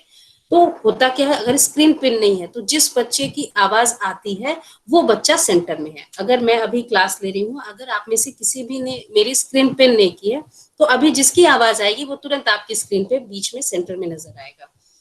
तो हमें क्या करना है कि गूगल मीट पे क्लास लेते वक्त स्क्रीन को पिन जरूर करवाना है। दूसरा है कि हम स्क्रीन शेयरिंग कैसे करें बच्चों के साथ। अगर हम कोई टेक्स्ट बुक, कोई पीपीटी के जरिए हम बच्चों को पढ़ाना चाहते हैं, तो हम अपना स्क्रीन शेयर करते हैं। स्क्रीन शेयर करने के लिए यहाँ पर लैपटॉप में यू आर प्रेजेंटिंग आपको नजर आ रहा है। मेरी स्क्रीन पे यू आर प्रेजेंटिंग इसलिए नजर आ रहा है क्योंकि आई एम ऑलरेडी प्रेजेंटिंग। ठीक है, अगर आप प्रेजेंट नहीं कर रहे हैं तो यहाँ पर ऑप्शन आपको नजर आ रहा होगा प्रेजेंट नाउ, आप उसको क्लिक नहीं करेंगे अभी। तो प्रेजेंट नाउ पे जब आप जाएंगे, इस मीट के बाद आप देखिएगा प्रेजेंट नाउ पे अब जब आप जाएंगे, तो वहां पर जाते ही आपको क्या होगा कि 3 ऑप्शन आएंगे प्रेजेंट नाउ में। इंटायर स्क्रीन, फिर आता है विंडो, फिर क्रोम। आपको इंटायर स्क्रीन शेयर करनी है, ठीक है, क्योंकि हम विंडोज चेंज करते रहते हैं, क्रोम भी चेंज करते रहते हैं। तो इंटायर स्क्रीन को हम सेलेक्ट कर लेते हैं। इंटायर स्क्रीन को सेलेक्ट करने का मतलब है कि हमारी स्क्रीन पे जो भी चीजें हम ओपन करेंगे वो बच्चों को विजिबल होगा उनकी स्क्रीन पे। तो इस तरीके से यहाँ पर स्क्रीन प्रेजेंट कर सकते हैं और इसके जरिए लर्निंग मटेरियल बच्चों को शो कर सकते हैं और उसके जरिए बच्चों को पढ़ा सकते हैं। जब हम मीट लिंक के जरिए मीटिंग स्टार्ट होती है, उसके बाद भी एक मीट लिंक जनरेट होता है अलग से। ये यूनिक लिंक है, ये ना हर दिन सेम मीट लिंक से मीटिंग स्टार्ट होगी, लेकिन जो मीट लिंक जनरेट होगा वो हर दिन अलग अलग होगा। तो अगर आप 2 क्लासेस में पढ़ा रहे हैं, 2 सेक्शन है आपके पास, अगर मान लीजिए आपके पास 8A और 8B 2 सेक्शन मिली हुई है आपको, और आपको परमिशन है कि आप दोनों को एक साथ ऑनलाइन क्लास में गूगल मीट पे बुला सकते हैं, तो आप किसी भी एक क्लास से क्लास स्टार्ट कर दीजिए। मान लीजिए 8A की मीट लिंक से आपने क्लास स्टार्ट की है, तो ये जो मीट लिंक जनरेट होगी उसको आप कॉपी कर लीजिए। जैसे इसको मैंने कॉपी कर लिया, मुझे दूसरी क्लास के बच्चों को इसमें इन्वाइट करना है, तो यहाँ पर जो मीट लिंक जनरेट हुई है, नीचे कॉपी का ये ऑप्शन है, कॉपी ज्वाइनिंग इन्फो, मैंने इसको कॉपी कर लिया। अब मुझे 8B के बच्चों को भी बुलाना है, या मान लीजिए कि दूसरी क्लास के बच्चों को भी बुलाना है, तो सिंपल उसका तरीका ये है कि यहाँ से हमने ज्वाइनिंग इन्फॉर्मेशन कॉपी कर ली है और उसके बाद हम उस क्लास पे जाएंगे जहां पर हमें इनवाइट करना है। मान लीजिए हमें इसी क्लास पे इनवाइट करना है, तो से समथिंग टू योर क्लास, हम 8B की सेक्शन पे जाएंगे और यहाँ पर हमने कंट्रोल V से मीट लिंक कर लिया है और उसको एंटर करके हम पेस्ट कर देंगे। ठीक है, तो इस तरीके से क्या होगा कि हम सेम मीट यहाँ पोस्ट जैसे ही हम करेंगे, इस क्लास को ये मीटिंग लिंक चली जाएगी और दूसरे क्लास के बच्चे भी इस मीटिंग लिंक से आपकी मीटिंग को ज्वाइन कर लेंगे। तो 2 क्लासेस की अगर क्लास हम कंबाइन करना चाहते हैं तो हमें उनके लिए अलग से मीटिंग शेड्यूल करने की जरूरत नहीं है। किसी भी एक क्लास से हम मीटिंग स्टार्ट कर सकते हैं और जो मीट लिंक जनरेट हो जाएगा क्लास स्टार्ट करने के बाद, उसको कॉपी करके दूसरे क्लास की स्ट्रीम पे पोस्ट कर सकते हैं। तो दोनों क्लास को हम कंबाइन करके क्लास भी ले सकते हैं। जब हम बच्चों का क्लास ले रहे हो तो मीटिंग रिकॉर्ड करने का भी ऑप्शन हमारे पास है। हालांकि ये फीचर मोबाइल में अवेलेबल नहीं है, लेकिन जब अगर आप लैपटॉप पे क्लास ले रहे हैं तो मीटिंग को आप रिकॉर्ड भी कर सकते हैं। जैसे मीटिंग को रिकॉर्ड करना है तो यहाँ राइट हैंड साइड में 3 वर्टिकल डॉट्स आप देख रहे होंगे। इन 3 वर्टिकल डॉट्स को जैसे ही क्लिक करेंगे, यहाँ पर स्टॉप रिकॉर्डिंग का ऑप्शन आ रहा है। स्टॉप का इसलिए आ रहा है क्योंकि मैं ऑलरेडी रिकॉर्डिंग कर रही हूँ। अगर मैं रिकॉर्डिंग नहीं करती तो यहाँ पर आता है स्टार्ट रिकॉर्डिंग का ऑप्शन, तो आप स्टार्ट रिकॉर्डिंग के ऑप्शन पे जाएंगे तो थोड़ी देर में रिकॉर्डिंग स्टार्ट हो जाती है और आप जो भी आपकी मीटिंग में जो भी आप क्लास लेंगे वो रिकॉर्ड हो जाती है और मीटिंग खत्म होने के थोड़ी देर बाद वो आपके मेल पे उसका लिंक चला आता है, जिसको आप अपने ड्राइव पर या अपने सिस्टम पे सेव कर सकते हैं। और इसका इस्तेमाल किसके लिए कर सकते हैं? उन बच्चों के लिए जो कि क्लास अटेंड नहीं कर पा रहे हैं। बहुत सारे बच्चे ऐसे हैं जब जब एक ही साथ पता चला कि 2 जो सिबलिंग्स हैं उनकी क्लास एक साथ चल रही है, तो एट ए टाइम एक ही अगर डिवाइस है तो दोनों को एक ही अटेंड कर सकता है। कई बार है कि एक ही डिवाइस घर में है और पापा ऑफिस जाते हैं और उस वक्त बच्चे क्लास अटेंड नहीं कर पाते हैं। बहुत सारे ऐसे प्रॉब्लम है हमारे केवी के बच्चों के साथ खास तौर पे। तो ऐसी परिस्थिति में हम लिंक अगर हमारे पास है तो हम उनको शेयर कर देंगे कि जब आपके पापा घर में हो तब आप देख लीजिए। और शेयर करते वक्त हमें ध्यान में रखना है, जब हमारे ड्राइव पे आ जाता है मीटिंग लिंक, जैसे मैं अब दिखाती हूँ कि कल जो मैंने ट्रेनिंग सेशन लिया उसका मीट लिंक और उसका चैट, ये दोनों मेरे पास आ गया। अब इसको शेयर करने का जब ऑप्शन आता है, जैसे मैंने इसको क्लिक किया है तो इसको शेयर भी कर सकती हूँ, लेकिन शेयर करने में हमें ध्यान में रखना है यहाँ पे मैं अभी उसको दिखा नहीं पाऊंगी। शेयर करने में हमें क्या करना है कि शेयर करते वक्त हमें बच्चों को एज अ व्यूअर शेयर करना है। उसमें आता है share as editor, share as viewer. तो आप एज अ व्यूअर बच्चे को शेयर कीजिए ताकि वो वीडियो बच्चा व्यू कर सके लेकिन उसमें कोई एडिटिंग नहीं कर सके। तो इस तरीके से रिकॉर्डेड मीटिंग को हम बच्चों के साथ शेयर भी कर सकते हैं। एक और चीज जो हमें बहुत अच्छे से ध्यान में रखनी है जब हम गूगल मीट पर बच्चों का ऑनलाइन क्लास ले रहे हों, वो ये है कि हमें बच्चों को क्लास से रिमूव करने के बाद ही मीटिंग लीव करनी है। ये जो हमारी मीटिंग चल रही है यहाँ पर आप देख सकते हैं कि इस मीटिंग में आप देख सकते हैं कि लीव एंड मीटिंग का कोई ऑप्शन नहीं है। ये जो आइकन आप देख रहे हैं ये लीव कॉल का है। अगर मैं इसको क्लिक कर दूंगी तो मैं इस मीटिंग से लीव कर जाऊंगी, लेकिन आप लोग मीटिंग में बने रहेंगे। जो इसको लीव कॉल करेगा वो मीटिंग से बाहर होगा, मीट चलती रहेगी। यहाँ पर एंड मीटिंग का कोई ऑप्शन नहीं है। तो जब हम बच्चों के क्लास के साथ गूगल मीट पर क्लास ले रहे हो तो मीटिंग तो टीचर स्टार्ट करेगा तब स्टार्ट होगी, लेकिन मीटिंग को खत्म भी टीचर को ही करना पड़ेगा। और मीटिंग खत्म करने के लिए कोई एक सिंगल बटन नहीं है कि हमने एंड मीटिंग किया और बच्चे ऑटोमेटिकली मीटिंग से को लीव कर देंगे। यहाँ पर हमें एक एक बच्चे को पहले रिमूव करना है, फिर हमें लीव करना है। अगर आप पहले ही लीव हो जाते हैं मीटिंग से तो बच्चों की मीटिंग चलती रहेगी। अगर आपने रिकॉर्डिंग स्टार्ट करके रखा हुआ है तो जो रिकॉर्डिंग है वो भी चलती रहेगी। तो अगर इन केस नेटवर्क प्रॉब्लम होता है और आप पहले ही मीटिंग लीव कर जाते हो तो आप दोबारा मीटिंग में जाइए, क्योंकि आपके पीछे वो मीटिंग कंटिन्यू है क्लासमेट्स के बीच में। तो अगर आपकी मीटिंग आप मीटिंग से किसी भी कारण से अगर लीव हो जाते हैं तो आप वापस मीटिंग में जाएंगे और वापस मीटिंग में जाकर के आप उसको सभी बच्चों को रिमूव कीजिए। जनरली होता यह है कि सभी बच्चे अपने आप मीटिंग को लीव कर देते हैं। जैसे अगर हमारी क्लास खत्म हो जाती है और मैंने कह दिया कि क्लास आज की ओवर हो गई, अब आप मीटिंग लीव कर सकते हो, तो मैक्सिमम बच्चे लीव कर सकते हैं, कर जाते हैं। लेकिन जो बच्चे रह जाते हैं थोड़ी देर में नहीं करते लीव, उसे हमें रिमूव करना है। रिमूव करने के लिए पीपल वाला आइकन हमें क्लिक करना है और उन बच्चों के नाम हमारे सामने आ गए। अब बच्चों के नाम सामने आ गए तो जिसे भी हमें रिमूव करना है उसके आगे ये जो छोटा एरो है इसको हमें क्लिक करना है और ये जो माइनस का साइन है ये रिमूव का साइन है, रिमूव फ्रॉम मीटिंग। तो जो 10, 15, 20 बच्चे रह भी जाते हैं तो हमें सबको इंडिविजुअली सबको रिमूव करना पड़ेगा और सभी बच्चों को रिमूव करने के बाद हमें मीटिंग को लीव करना है। इसका हमें ध्यान में रखना है। अब जो लास्ट फीचर मैं आपको बताने जा रही हूँ वो है गूगल मीट अटेंडेंस। आज की जो मैंने गूगल मीट अटेंडेंस ली है इसमें सबका नाम नहीं आ पाया है क्योंकि बीच में मुझे मीटिंग लीव करनी पड़ी थी किसी कारण से, तो यहाँ पर नहीं आया है। जब आप मीटिंग स्टार्ट करते हो तो आपके पास एक ऐसा फीचर है जिसकी वजह से आपके पास उन सभी लोगों की का अटेंडेंस रिकॉर्ड हो जाता है। कभी कभार जो प्रॉब्लम होती है, मेरे साथ आज ये फर्स्ट टाइम प्रॉब्लम हुई है कि ये जो मुझे मीटिंग लीव करनी पड़ी, ये आइकन शो नहीं हो रहा था किन्हीं कारणों से। और उसके बाद जब मैं आई हूँ तो यहाँ पर सिर्फ थोड़े से ही लोगों का अटेंडेंस है, सिर्फ 16 पार्टिसिपेंट्स का है, हालांकि है यहाँ पर 59। तो ये प्रॉब्लम कभी कभार आ सकती है लेकिन जनरली ऐसी प्रॉब्लम नहीं आती है। तो गूगल मीट अटेंडेंस एक एक्सटेंशन है जिसके जरिए आप मीटिंग अटेंड करने वाले लोगों का अटेंडेंस रख सकते हैं और किसने कितने बजे मीटिंग स्टार्ट की है वो भी आप रख सकते हैं। इसके लिए जो एक्सटेंशन यूज हमें करना है वो है गूगल मीट अटेंडेंस। ये छोटा सा आइकन है, आप ग्रीन टिक मार्क का देख रहे हैं, ये एक एक्सटेंशन है जिसको मैंने जी सूट आईडी के जो अपना क्रोम क्रिएट किया है उसके साथ इसको अटैच किया है, इसके साथ इसको सिंक किया है। अब है कि कई सारी चीजें हैं, बहुत सारी चीजें तो हमें एप्स पे मिल जा रही हैं। अगर कुछ चीजें एप्स पे नहीं है तो उसके लिए हमें एक्सटेंशन का इस्तेमाल करना पड़ता है। अब ये गूगल मीट अटेंडेंस एक एक्सटेंशन है, मैं आपको एक्सटेंशन ऐड करना सिखाती हूँ। अब एक्सटेंशन ऐड करना हो, बहुत सारे एक्सटेंशन है, ठीक है, मैं गूगल मीट अटेंडेंस का बताती हूँ। एक्सटेंशन ऐड करने के लिए आपको एक न्यू टैब ओपन करना है। जब आप न्यू टैब ओपन करेंगे तो वहां पर आपको एड्रेस बार पे सर्च करना है। यहाँ पर एड्रेस बार में आपको सर्च करना है Chrome web store. Chrome web store मैंने सर्च किया तो ये क्रोम वेब स्टोर का को हमें ओपन भी करना है। अब ये क्रोम वेब स्टोर ओपन हो गया। अब है सर्च द स्टोर। अब इस स्टोर से हमें क्या चाहिए वो हमें सर्च करना है। हमें स्टोर से चाहिए एक्सटेंशन, तो हमने एक्सटेंशन को क्लिक कर लिया है। ये ब्लू आ गया यानी हमें ये चाहिए। थीम्स चाहिए तो हमें थीम्स करना पड़ेगा, लेकिन मुझे क्या चाहिए, एक्सटेंशन चाहिए, तो मैंने एक्सटेंशन ऑलरेडी आता है। और यहाँ पर हम सर्च करेंगे गूगल मीट अटेंडेंस के लिए।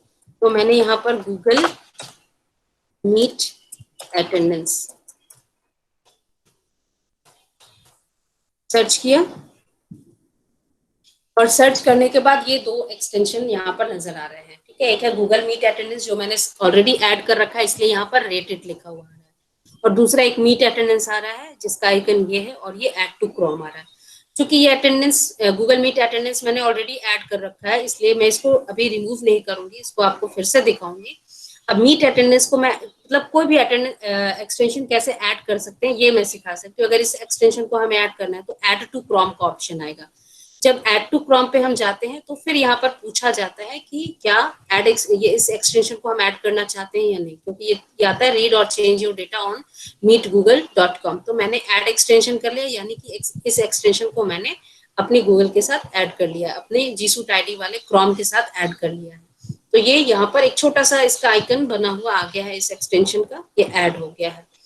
वैसे ही जब आपको आपको गूगल मीट अटेंडेंस करना है जिसका ग्रीन टिक मार्क है, आप इसको ऐड कर लेंगे उसी तरीके से, ऐड टू एक्सटेंशन, फिर यहाँ पर ऐड एक्सटेंशन, ये ऑलरेडी यहाँ पर ऐड हो जाएगा और इसका एक छोटा सा आइकन यहाँ पर बन जाएगा। इसको तो मैं रिमूव करती हूँ क्योंकि इसकी मुझे जरूरत नहीं है। अब ये एक्सटेंशन ऐड कर लिया, अब इसके जरिए मीट के अटेंडेंस यहाँ पर हम रिकॉर्ड कर सकते हैं। चूंकि मैंने मीटिंग बीच में लीव की थी, इसलिए यहाँ पर सिर्फ उन लोगों के नाम आए हैं जो प्रोबेबली मेरे बाद आए थे। तो वैसे ये सबके नाम आ जाते हैं। इससे पहले जब मैंने मीटिंग लीव करने से पहले जो अचानक से जो बैटरी लो हो गई थी लैपटॉप की, तो मैं अचानक से लीव कर गई थी, तो उसकी वजह से दोबारा जब मैं ज्वाइन की तो कुछ प्रॉब्लम उसकी वजह से आ गया था शायद। फिर मैंने दूसरी बार फिर लीव करके फिर ज्वाइन किया, तो शायद इसलिए आज का अटेंडेंस आपको कम नजर आया। अदरवाइज सभी का अटेंडेंस यहाँ पर आ जाता। अगर 59 पार्टिसिपेंट्स हैं तो सबका अटेंडेंस यहाँ पर नजर आता। अब अटेंडेंस अगर आ गया आपके पास तो इसको सेव कर सकते हैं। सेव करने के लिए यहाँ पर CSV फाइल में सेव कर सकते हैं, HTML में सेव कर सकते हैं। HTML में करने का मतलब है कि फिर हमें ऑनलाइन जाकर उसको सेव करना पड़ता है। और यहाँ पर सेव CSV फाइल है, हमने सेव CSV फाइल कर लिया, तो अटेंडेंस यहाँ पर सेव हो गई। अटेंडेंस सेव हो गई। अब मैं इसको ओपन करके दिखाती हूँ कि ये कैसा दिखता है। तो जब मैंने ओपन किया तो ये CSV फाइल ओपन हो गई, और यहाँ पर उन लोगों के नाम है जिन्होंने इस मीट को ज्वाइन किया है, और साथ ही साथ यहाँ पर टाइम भी है।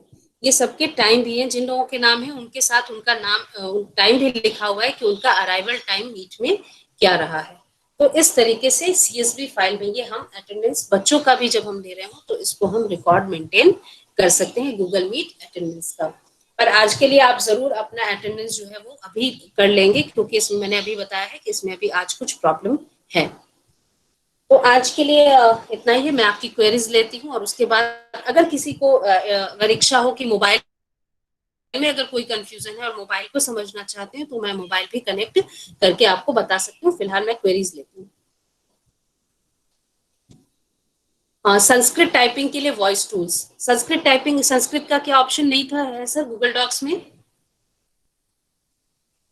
वैसे सर सॉफ्टवेयर भी आते हैं, हर लैंग्वेज का सॉफ्टवेयर भी आता है। मैंने हिंदी के लिए सॉफ्टवेयर यूज किया है। ये देख रहे हैं यहाँ पर मेरी स्क्रीन में इंग्लिश, यहाँ पर मैंने माइक्रोसॉफ्ट इंडिक इनपुट एक जो टूल है हिंदी के लिए, वो सॉफ्टवेयर डाउन रखा हुआ है अपने लैपटॉप में। और उसके जरिए क्या होता है कि इंग्लिश वाले कीबोर्ड से, जो कीबोर्ड है उसमें फोनेटिक्स के जरिए मैं हिंदी टाइपिंग करती हूँ। जैसे क्या लिखना है तो मैंने KYA कर दिया, तो वो लिखा हुआ आ जाता है। तो संस्कृत टाइपिंग के लिए आप संस्कृत के सॉफ्टवेयर का इस्तेमाल कर सकते हैं। अदरवाइज मैं गूगल में डॉक्स में एक बार देखना चाहूंगी कि गूगल डॉक्स में ये ऑप्शन वॉइस में संस्कृत लैंग्वेज का ऑप्शन है या नहीं।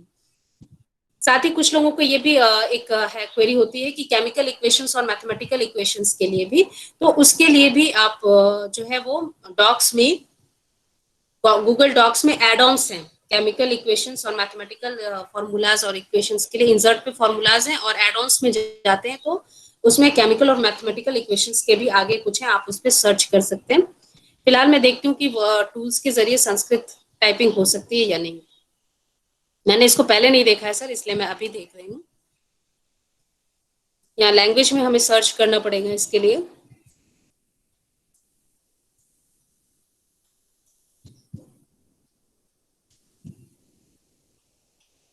यहाँ पर सर संस्कृत लैंग्वेज तो लिखा हुआ नहीं आ रहा है, इसलिए इसके लिए टाइपिंग करने के लिए आपको शायद मैं एक बार कोशिश करती हूँ वॉइस टूल से हिंदी का ही करके देखती हूँ।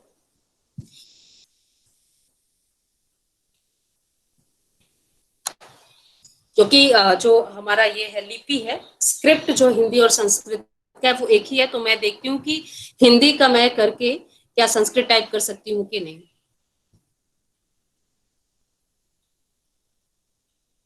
वृक्षात पत्रात पतंती। सर इसमें तो नहीं आ रहा उस तरीके से, शायद अब प्रोनाउंसिएशन में कुछ हो। लेकिन संस्कृत टाइपिंग के लिए सॉफ्टवेयर है सर, सॉफ्टवेयर आप डाउनलोड कर लीजिए तो शायद ज्यादा बेटर होगा।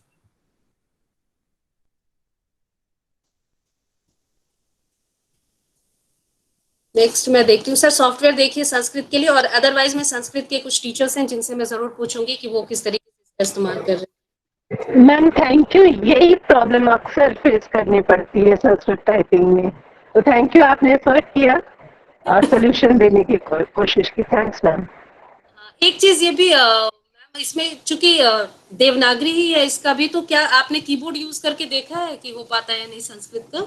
यस मैम, देवनागरी से अभी जो आपका प्रोनाउंसिएशन बिल्कुल सही था, वृक्षात पत्राणि पतंते बिल्कुल सही था, लेकिन जो वॉइस टाइपिंग में टाइप आते हैं वो सही नहीं आते हैं मैम वर्ड्स। तो तो ये मैंने कई बार कोशिश की, इसलिए मैंने सोचा कि शायद कोई सोल्यूशन इसका मिल जाए। सॉल्यूशन मैं आपको जरूर बताऊंगी मैम, इस मीट के बाद मैं बात करूंगी। एक अपने कलीग हैं जो जो संस्कृत में बहुत वर्क करते हैं, तो मैं उनको जरूर कॉल करके उनसे पूछूंगी कि वो क्या यूज करते हैं, तो मैं आपको जरूर इसके बारे में बताने की कोशिश करूंगी। Thank you so much ma'am. Okay ma'am. और एक्सक्यूज मी मैडम। हाँ जी सर। मैडम एडॉन्स का एक बार यूज करके बता दीजिए, इक्वेशंस कैसे लिखते हैं। हाँ सर, अभी मैं उसके बारे में अभी मैंने देखा नहीं है, क्योंकि हमारा अभी एक और तैयारी हमारी चल रही है जिसमें हम एडॉन्स के बारे में बात करेंगे, और दूसरी कई चीजों की हम और भी उसमें ऐड करना चाह रहे हैं, जैसे साइंस में लैब की भी जरूरत होगी है ना। तो ये जी चूंकि हाँ, ये तो हमारा अभी उस पर वर्क चल रहा है सर, अभी फिलहाल मैं उस पर नहीं जाऊंगी। और मैं आपको जो हमारी सेकेंड ट्रेनिंग की तैयारी चल रही है उसमें आपको जरूर एडॉन्स पे बताऊंगी। एडॉन्स फॉर्म्स में भी है, एडॉन्स इसमें डॉक्स में भी है, और भी कई नई चीजें हम उसमें आपको बताएंगे। Okay madam, thank you. Mobile में क्या रिकॉर्डिंग पॉसिबल नहीं है? आप रिकॉर्डिंग के लिए पूछ रहे हैं सुनीता मैम?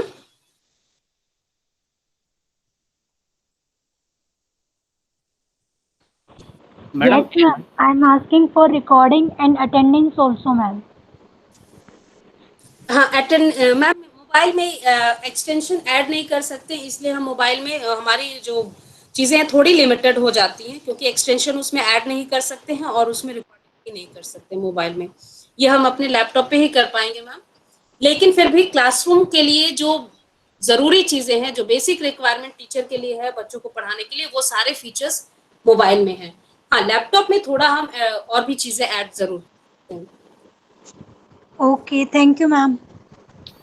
मैडम एक चीज और, मैडम मोबाइल में हम जैसे स्क्रीन शेयर का ऑप्शन होता है, हाँ जी सर।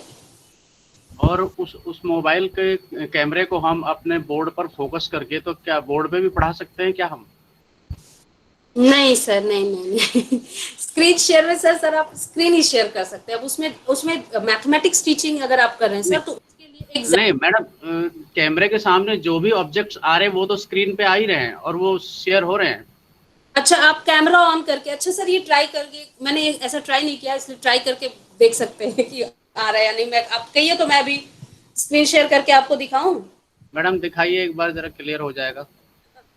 देखती हूँ सर, ये भी नई नई चीज है, मैं ट्राई करती हूँ। मैं इसको स्टॉप प्रेजेंटिंग करती हूँ ताकि मैं मोबाइल से फिर आपको प्रेजेंट करके दिखाती हूँ जी कि मैडम। ये पॉसिबल हो रहा है या नहीं हो रहा है। ठीक है सर। ठीक।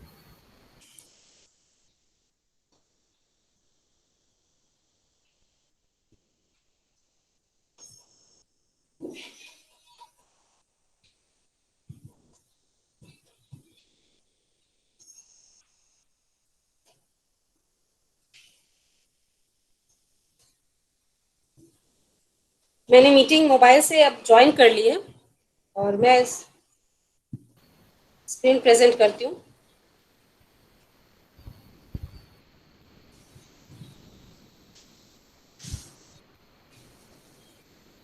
मैंने मोबाइल से प्रेजेंट करना शुरू किया है सर, और मैं देखती हूँ कि इससे हो पाता है या नहीं, जो आप कह रहे हो। इसमें स्विच कैमरा का ऑप्शन देखे मैडम भाई। देखती हूँ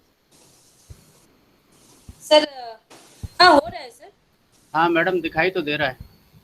सर बिल्कुल हो रहा है। चलिए, अच्छा आइडिया आपने हमें भी बताया। ये सही है सर। ठीक है सर, ये तो आप देख रहे हैं कि जो मैंने अभी आपको आपकी जो मैं मीटिंग ले रही हूँ उसके जो पॉइंट्स मैंने बना रखे हैं वो आपको अभी मैं दिखा रही हूँ। तो ये कैमरा से मैंने आप दिखाना शुरू किया, तो आप ऐसे भी दिखा सकते हैं। अगर आपके पास कोई रिटर्न मतलब मटेरियल है, कोई बुक है, कोई नोटबुक है, तो आप बच्चों को इसके जरिए भी स्क्रीन शेयर कर सकते हैं। एक अच्छा आइडिया आपने हमें भी बताया इसको। नहीं मैडम, जैसे हम बोर्ड पे पढ़ा भी तो सकते हैं कैमरे को फोकस करके। हाँ हाँ सर, वो भी कर सकते हैं बिल्कुल। लेकिन सर अगर आप बोर्ड का अगर काम लेना चाह रहे हैं तो उसके लिए जैम बोर्ड करके है एक ऐप, आप जैम बोर्ड यूज कर सकते हैं सर। मैडम जैम बोर्ड में हम राइटिंग में उतना कंफर्टेबल नहीं होते हैं। अच्छा, आप बोर्ड पे ज्यादा। माउस से राइटिंग करनी होती है ना जैम बोर्ड में। सर अगर आप मोबाइल पे जैम बोर्ड यूज कर रहे हैं तो मोबाइल पे जब आप जैम बोर्ड यूज कर रहे हैं तो आप फिंगर से राइट करेंगे, क्योंकि हमारा टच स्क्रीन है। और अगर आप लैपटॉप पे है तो उसके लिए एक पेंसिल आती है, मुझे उसका नाम याद नहीं आ रहा है, उससे आप कर सकते हैं, वो आपको खरीदनी पड़ेगी। मैडम अगर हमें स्क्रीन पे सिर्फ सिग्नेचर ही अपना करना है वहाँ तक तो ठीक है, या टिक मार्क लगाना है वहाँ तक हाँ ठीक है। सर, अगर लेकिन हम मैथमेटिक्स में अग, बहुत लिमिटेड। हाँ, अगर हमको लंबे डेरिवेशन कराने हैं तो मोबाइल स्क्रीन पे तो पॉसिबल नहीं है। हाँ सर, तो फिर आपका ये सही है। अगर आप चाहें तो इसको बोर्ड पे क्योंकि आप जो भी इस पे फोकस करना चाहते हैं वो सब चीजें इस पे फोकस हो सकती हैं। तो ये सही है सर, आप बोर्ड ठीक फोकस करेंगे तो बोर्ड भी होगा सर। ठीक है मैडम, ठीक है, thank you. Excuse me ma'am. हाँ जी मैम, बोलिए। जी मैम हेलो। बोलिए।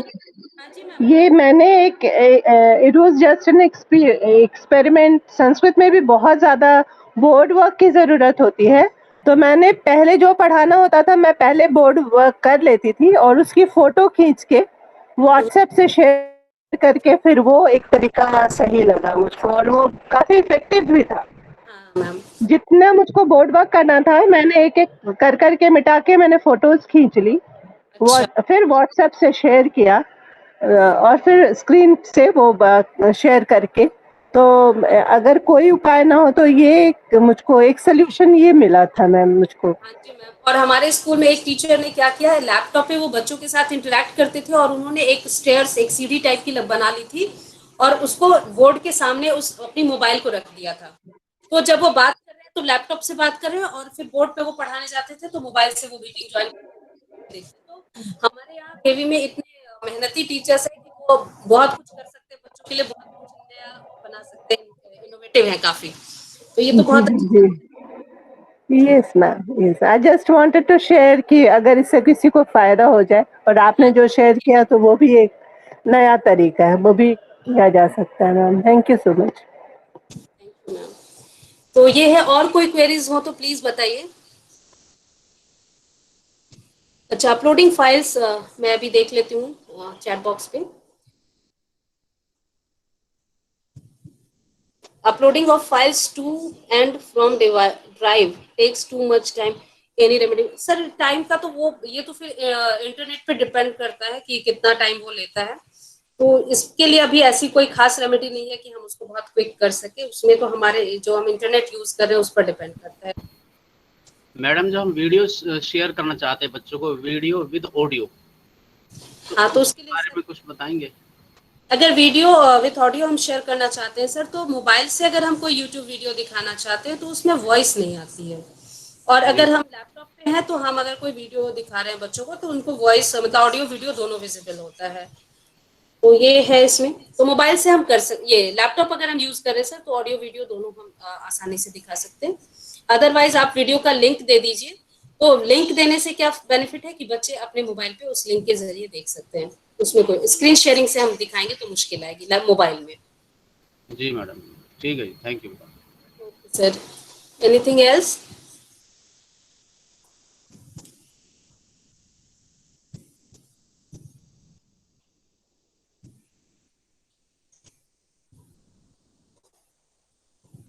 तो ये मोबाइल भी मैंने कनेक्ट कर रखा है, अगर मोबाइल में और कुछ डाउट हो तो हम मोबाइल से बात कर सकते हैं। अदरवाइज सबको पता है स्क्रीन शेयरिंग का ऑप्शन यहाँ पर ऊपर में राइट हैंड साइड में 3 डॉट्स हैं जहाँ से स्क्रीन शेयरिंग का ऑप्शन आ सकता है।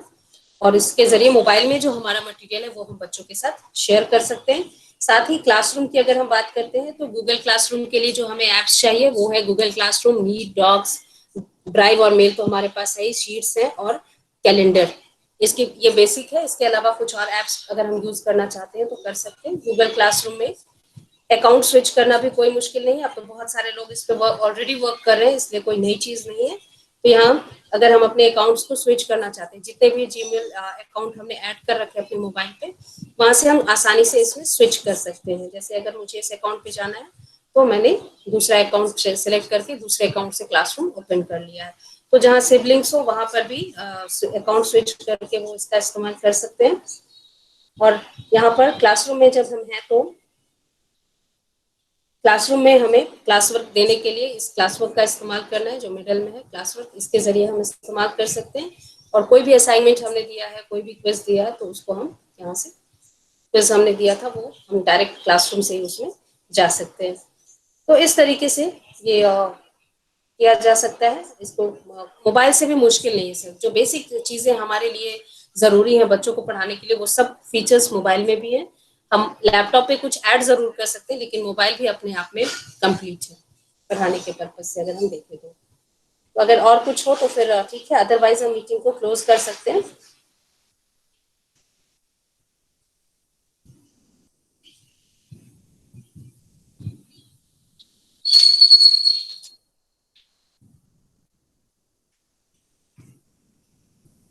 आवाज आ रही? हेलो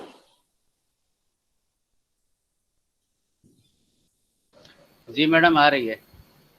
ऑडिबल में। एचएम और वीपी का जो है उसमें एक तो है ना कि बहुत सारी क्लासेस ज्वाइन करनी है, क्योंकि हर सब्जेक्ट की अलग अलग क्लास बनी है। तो अगर 1 to 5 अगर हम बात करें तो 5 क्लास है और 4 सेक्शन है, तो 20 क्लासेस हो गए। और 20 क्लासेस में अगर 5 सब्जेक्ट्स है या 4 सब्जेक्ट्स अगर हम मानते हैं, 5 सब्जेक्ट्स मान लीजिए चलते हैं, तो 20 into 5 100 क्लासेस। तो सिर्फ प्राइमरी में ही अगर हम बात करते हैं तो एचएम को 100 क्लासेस को ज्वाइन करना पड़ेगा मिनिमम। तो इस तरीके से अगर एचएम और वीपी के लिए तो यह है कि अगर वो मोबाइल पे है तब तो मोबाइल में उनको कोई ऑप्शन नहीं, उनको तो जाना ही पड़ेगा। अदरवाइज वो लैपटॉप का इस्तेमाल कर सकते हैं स्कूल आवर्स में। जैसे घर पे है तो लैपटॉप का इस्तेमाल करें, जिस समय वो चाहती है कि क्लास को ऑब्जर्व करें तो वो लैपटॉप के जरिए अगर जा सके तो ज्यादा अच्छा है कि उनको बहुत लैपटॉप में अच्छे से वो ऑर्गेनाइज कर सकती हैं अपनी क्लासेस को।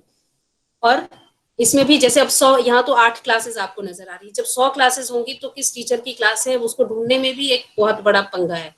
तो ये क्या है कि क्लासेस मूव करके हम सीक्वेंस अरेंज कर सकते हैं या क्लासरूम रूम नंबर भी डाल के उसको अरेंज कर सकते हैं।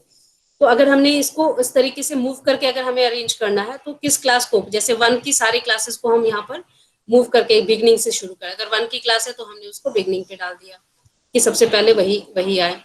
उस तरीके से क्लासेस को सिलेक्ट करके 1 की सारी क्लासेस एक साथ, फिर 2 की एक साथ।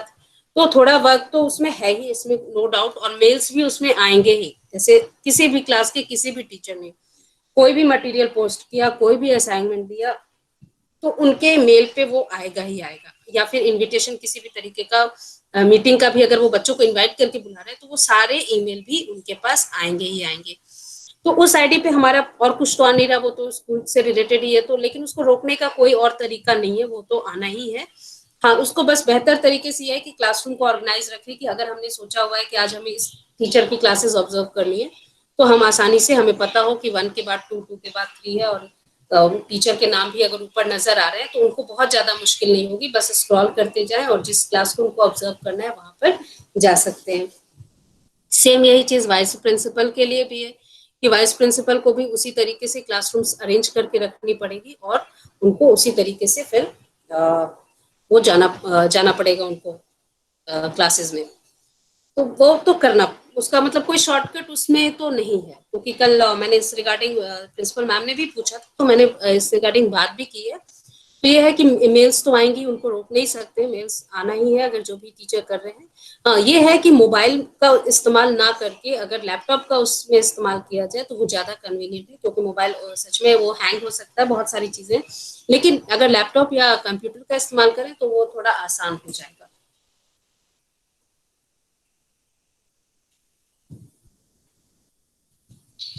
अगर और कुछ क्वेरीज हो तो प्लीज बताइए। Ma'am, attendance taking attendance will take much time. How to shorten it? सा अटेंडेंस में टाइम लगेगा सर? नीट में? हाँ यस मैम। सर बिल्कुल टाइम नहीं लगेगा, बिल्कुल, मतलब उसमें तो कुछ करना ही नहीं, मीट के अटेंडेंस के लिए कुछ भी नहीं करना है sir. Class attendance. Class attendance में भी कुछ भी नहीं करना है सर, आपको क्लास पे जाना है। मैं फिर से आपको बताती हूँ सर कि आपको सिर्फ क्लास पे जाना है, ठीक है? क्लास वर्क पे आप गए, आप सेकंड्स देखिए मैं कितने सेकंड में करती हूँ। क्वेश्चंस पे जाएंगे, क्वेश्चन पे यहाँ पर हमने अटेंडेंस क्रिएट कर दिया है, ड्यू डेट मैंने आज का दिया है, मान लीजिए आज का अटेंडेंस है, और एक टाइम हमें डालना है क्योंकि टाइम बाउंड होना चाहिए, तो अटेंडेंस तो मैंने यहाँ पर 5 कर दिया, 5 PM तक अटेंडेंस चाहिए। Your screen is not visible. Okay okay okay okay, अभी मैं फिर से बता देती हूँ। एक्चुअली मैंने अभी बंद किया था ये सर, ज्यादा टाइम बिल्कुल भी नहीं लगेगा। अब स्क्रीन आ रही है सर? स्क्रीन आने लगी sir? Yes ma'am, yes ma'am. तो आपको कुछ नहीं, ओके सर। तो जैसे आपको क्लास में अटेंडेंस डालना है, तो आपको कुछ नहीं, क्रिएट, आप जिस क्लास में आपको अटेंडेंस लेना है, ठीक है, आपको अटेंडेंस जिस क्लास में लेना है, आपको बस उस क्लास पे जाना है, फिर क्लास वर्क पे जाना है, क्रिएट पे जाना है, क्वेश्चन है सॉरी, क्रिएट पे जाना है और फिर क्वेश्चन पे जाना है। टॉपिक मैंने ऑलरेडी अटेंडेंस, आपको क्रिएट करके रखना है, अटेंडेंस हो गया। ड्यू डेट आपको आज का डालना है, अगर आज की आप अटेंडेंस ले रहे हैं। आप अगर क्लास के अकॉर्डिंग कोई टाइम डालना चाहते हैं तो टाइम डाल सकते हैं, और पॉइंट्स यहाँ पर ऑलरेडी मेंशन है, आप 10 मैं कर देती हूँ इसको।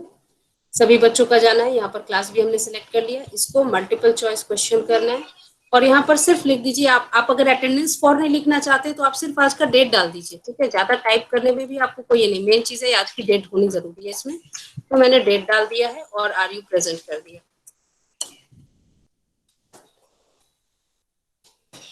आर यू प्रेजेंट कर दिया, ऑप्शन में यस कर दिया, या फिर मैं इसको रीयूज करके भी आपको दिखाती हूँ। यस कर दिया और फिर यहाँ पर हमने इसको आस्क कर दिया, तो ये अटेंडेंस चला गया। एक और तरीका यह है कि बार बार आप ये चीजें टाइप नहीं करना चाहते हैं, तो आप सीधे क्रिएट पर जाएंगे, रीयूज पोस्ट पे जाएंगे, रीयूज पोस्ट पे जाएंगे तो ये जो आप अभी अटेंडेंस का जो आप डाल के रखते हैं अलग अलग क्लासेस की, आप कोई भी एक सेलेक्ट कर लीजिए, इसको रीयूज कीजिए। रीयूज पे जब हमने सेलेक्ट करके रीयूज किया है, तो अब हमें किस क्लास के लिए इसको रीयूज करना है। बस अब यहाँ पे डेट अगर आपको चेंज करना है तो डेट आप चेंज कर लीजिए, are you present, yes, multiple choice सब कुछ है। यहाँ पर आपको जब अगर 18th का ये पोस्ट है तो हमें इसको 19th का अटेंडेंस तो लेना पड़ेगा ना, तो यहाँ पर डेट पे हमें चेंज करना है और यहाँ का डेट हमें चेंज करना है। तो ये रीयूज पोस्ट के जरिए हम इसको थोड़ा टाइम जो है उसको और भी कम कर सकते हैं। तो यहाँ पर रीयूज हमने फिर 18th के लिए करना है तो 18th के लिए कर लिया, और टाइम यहाँ पर हमें अगर डालना है जो भी, वो हम यहाँ पर डाल सकते हैं। तो अटेंडेंस लेना कोई मुझे नहीं लग रहा है सर बहुत टाइम टेकिंग है, ये तो हो गया, इसको हमने आस्क कर दिया, पूछ लिया, बच्चे उसके बाद करते रहेंगे आंसर, और उसके बाद हम क्या करेंगे, बाद में उसको CSV फाइल में डाउनलोड कर लेंगे या गूगल शीट में। वो रिकॉर्ड मेंटेन है, जब हमें उसकी आवश्यकता है, हमें हर दिन का अटेंडेंस जो है वो अगर चेक करना चाहे तो चेक कर सकते हैं। अगर हमें डाउनलोड करना है तो हर दिन डाउनलोड करने की जरूरत नहीं है, हम सीधे यहाँ पर रिटर्न, अभी चूंकि किसी का जवाब नहीं आया इसलिए रिटर्न नहीं हो रहा है, नहीं तो यहाँ पर सेटिंग, यहाँ पर आप सेलेक्ट करेंगे, जिनका आ गया है मार्क्स लगाएंगे 10-10 का, रिटर्न करेंगे और यहाँ पर मेंटेन हो जाएगा। तो मुझे नहीं लग रहा है सर ये ज्यादा टाइम इसमें लगेगा,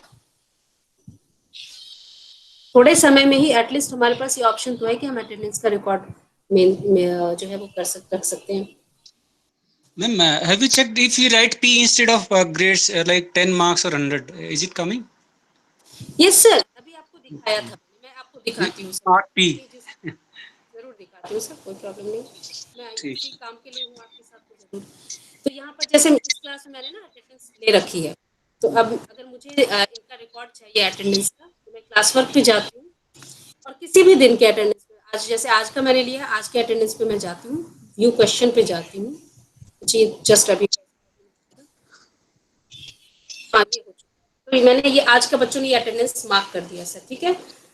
अब इसको क्या, अब चूंकि मैंने ऑलरेडी इसको डाउनलोड कर लिया इसलिए यहाँ पर ये आ रहा है, ऐसे क्या होता है, ये आता है यहाँ पर टर्निंग आता है, टर्निंग पे हम जब जाते हैं, जैसे मैंने सेलेक्ट करके टर्निंग वाले को सेलेक्ट करके रिटर्न करना है, रिटर्न करने के बाद यहाँ पर हम जाएंगे, यहाँ पर copy all grades to Google sheet. अगर हम गूगल शीट में ओपन करना चाहते हैं तो गूगल शीट में ओपन करें या CSV फाइल में। मैंने मान लिया गूगल शीट में मुझे अटेंडेंस का रिकॉर्ड रखना है, ठीक है, तो मैंने गूगल शीट ओपन कर ली। तो इससे पहले जितने भी मैंने अटेंडेंस बच्चों के लिए थे वो सारे अटेंडेंस इसमें नजर आ रहे हैं। 10 मार्क्स चूंकि मैं रख रही हूँ अटेंडेंस के लिए, तो जहां पर भी आपको 10 मार्क्स दिख रहा है इसका मतलब उसमें बच्चा प्रेजेंट है। यहाँ पर देखिए अटेंडेंस फॉर डेट, आप अटेंडेंस फॉर नहीं भी डालना चाहते हैं तो सिर्फ डेट डाल दीजिए, इसका मतलब अटेंडेंस, लेकिन लिखेंगे अटेंडेंस तो ऊपर नजर आएगा कि अटेंडेंस चाहिए। तो अटेंडेंस शॉर्ट में लिख दीजिए, ATT कर दीजिए, डेट डाल दीजिए। तो उसके बाद यहाँ पर 10 मार्क्स है यानी प्रेजेंट है, अगर नहीं है इसका मतलब बच्चा प्रेजेंट नहीं है। तो ये अच्छा तरीका है जिससे हम अटेंडेंस, हमें कहीं पे अलग से मैनुअल वर्क उसमें नहीं करना पड़ रहा है, वो ऑटोमेटिकली CSV फाइल या गूगल शीट के रूप में हम सेव कर सकते हैं। अगर इसको आप फिर से समझना चाहेंगे सर तो आप इसकी वीडियो लिंक जो मैं शेयर करूंगी आज की रिकॉर्डिंग की, आप फिर से उसको देखकर आप समझ सकते हैं और उसको कर सकते हैं। और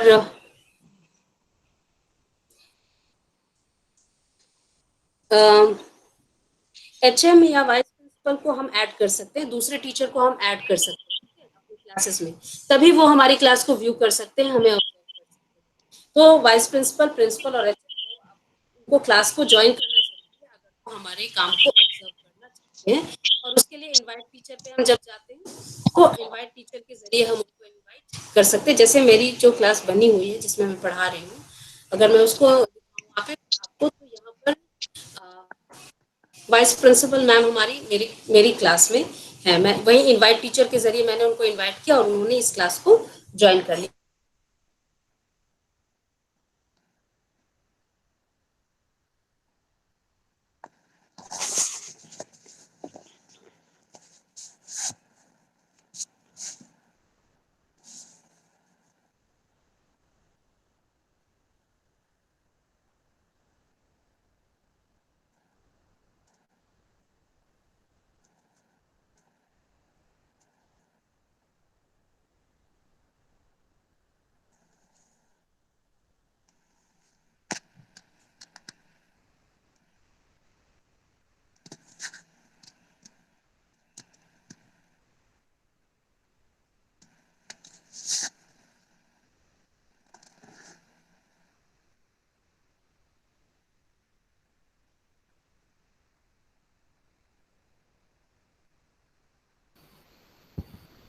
मैडम वॉइस नहीं आ रही आपकी।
हेलो।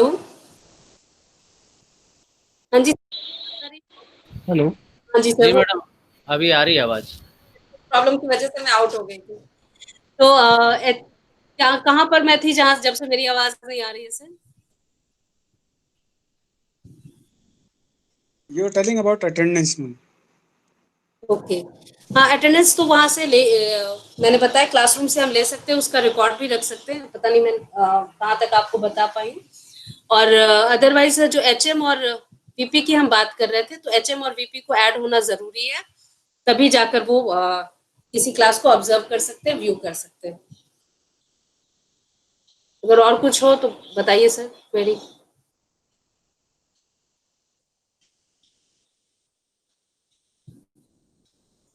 हेलो जी सर। मैम, मेरा एक क्वेश्चन है आपसे। हाँ जी सर, बताइए। मैम, अगर हम गूगल फॉर्म जब क्रिएट करते हैं, हाँ। अगर हमने गूगल फॉर्म क्रिएट किया है, ओके मैम, हाँ जी सर। बट मैम अगर उसमें मैं मान लीजिए कोई क्वेश्चन मैंने लिखा और वो कैपिटल लेटर में मैंने क्वेश्चन फॉर्म डिजाइन किया, ओके मैम, हाँ सर। तो क्या उसका आंसर कैपिटल लेटर में लिखना मैंडेटरी है? नहीं, ऐसा कुछ जरूरी नहीं है सर। मैम क्योंकि मैंने करके देखा था एक्चुअली। मैंने अगर उसको कैपिटल लेटर में क्वेश्चन लिखा और बच्चों को पैराग्राफ लिखने के लिए बोला, तो बच्चों ने अगर स्मॉल लेटर में आंसर दिया तो ऑटोमेटिक रॉन्ग दिखा रहा था। हाँ हाँ सर, वो जो आपका गूगल फॉर्म में ये है सर, जब हम शॉर्ट क्वेश्चन आंसर देते हैं ना बच्चों को, हाँ हाँ हाँ उसमें मैम। हमने अगर कैपिटल लिखा है तो वो स्मॉल को नहीं लेता। तो उसका कुछ ऐसा तरीका हम देखते हैं कि ऐसा निकले कि बस वर्ड्स मैच करे कि बच्चे ने वो चीजें लिखी है कि नहीं। तो ये हाँ ये मैम, प्रॉब्लम हाँ, ये प्रॉब्लम आती है सर, ये प्रॉब्लम आती है कि अगर हमने आंसर की में अगर कैपिटल लिखा है और बच्चा स्मॉल लेटर में लिखता है तो वो गलत दिखाता है। हाँ मैम, ये प्रॉब्लम आई थी इसलिए मैंने आपसे पूछा। हाँ हाँ, ये प्रॉब्लम आती है सर, ये प्रॉब्लम है। ऐसा नहीं है कि अगर मैम हम बच्चों को इंस्ट्रक्ट पहले से इंस्ट्रक्शन दे दें कि कैपिटल लेटर में, तो आंसर भी आप कैपिटल में लिखिए, तो वो हाँ, एक सॉल्यूशन हो सकता है क्या? हाँ, ये सॉल्यूशन हो सकता है कि बच्चे को हम इंस्ट्रक्शन दे दें कि जो भी चीजें, लेकिन उसमें प्रॉब्लम ये भी आती है ना कि कहीं स्पेस का कोई प्रॉब्लम आ गया। जैसे इस तरीके से मैंने एक आंसर लिखा था, प्रिस्ट किंग था, तो मैंने प्रिस्ट किंग में कुछ बच्चे स्पेस नहीं दे रहे थे, कुछ दे रहे थे, तो उसमें रॉन्ग शो कर रहा था, तो उसके लिए मैनुअल फिर हमें उसको देखना पड़ता है सर। तो फिर तो मैम यही बेटर है कि बच्चों को हम कॉपी में लेके स्कैन करा के अपलोड करा लें, उसको बेटर हाँ, नहीं, रहेगा। उससे भी अच्छा है सर ये है ना कि हम कंसेप्चुअल अगर क्वेश्चन बनाते हैं, ठीक हाँ है, तो हाँ वो आसानी से वो हम एमसीक्यू ही देना तो सबसे बेस्ट है उसमें। और उसमें हाँ। भी गूगल। MCQ का भी हाँ, लेवल हम बहुत हाई कर सकते हैं उसका भी, तो बच्चा बिना पढ़े आंसर दे ही नहीं सकता, ऐसा ऐसा हाँ क्वेश्चन हम। चलो, okay, thank you ma'am. Okay sir. Okay sir, अगर अब कोई क्वेरी देख लेती हूँ मैं, अगर क्वेरी हो तो फिर ठीक है। ओके, अभी तो फिलहाल कोई क्वेरी नजर नहीं आ रही। ठीक है सर, फिर इस मीटिंग को हम यहीं एंड कर सकते हैं। अगर आपको फर्दर कोई भी क्वेरी सत्यवीर हो सर, सकती तो सत्यवीर आप सर, प्लीज मुझे Yes, sir. Sir 2 words madam के लिए बोल दो। अच्छा, okay. अच्छा अच्छा। Ma'am, your हाँ okay presentation. Okay. Hello. Yes sir, Am I audible, ma'am?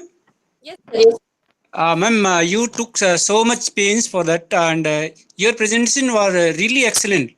And we owe to you that we will be uh, doing better, and will certainly utilize these things in future, because many of the things were either not being done properly, or were taking too much time, as I told you.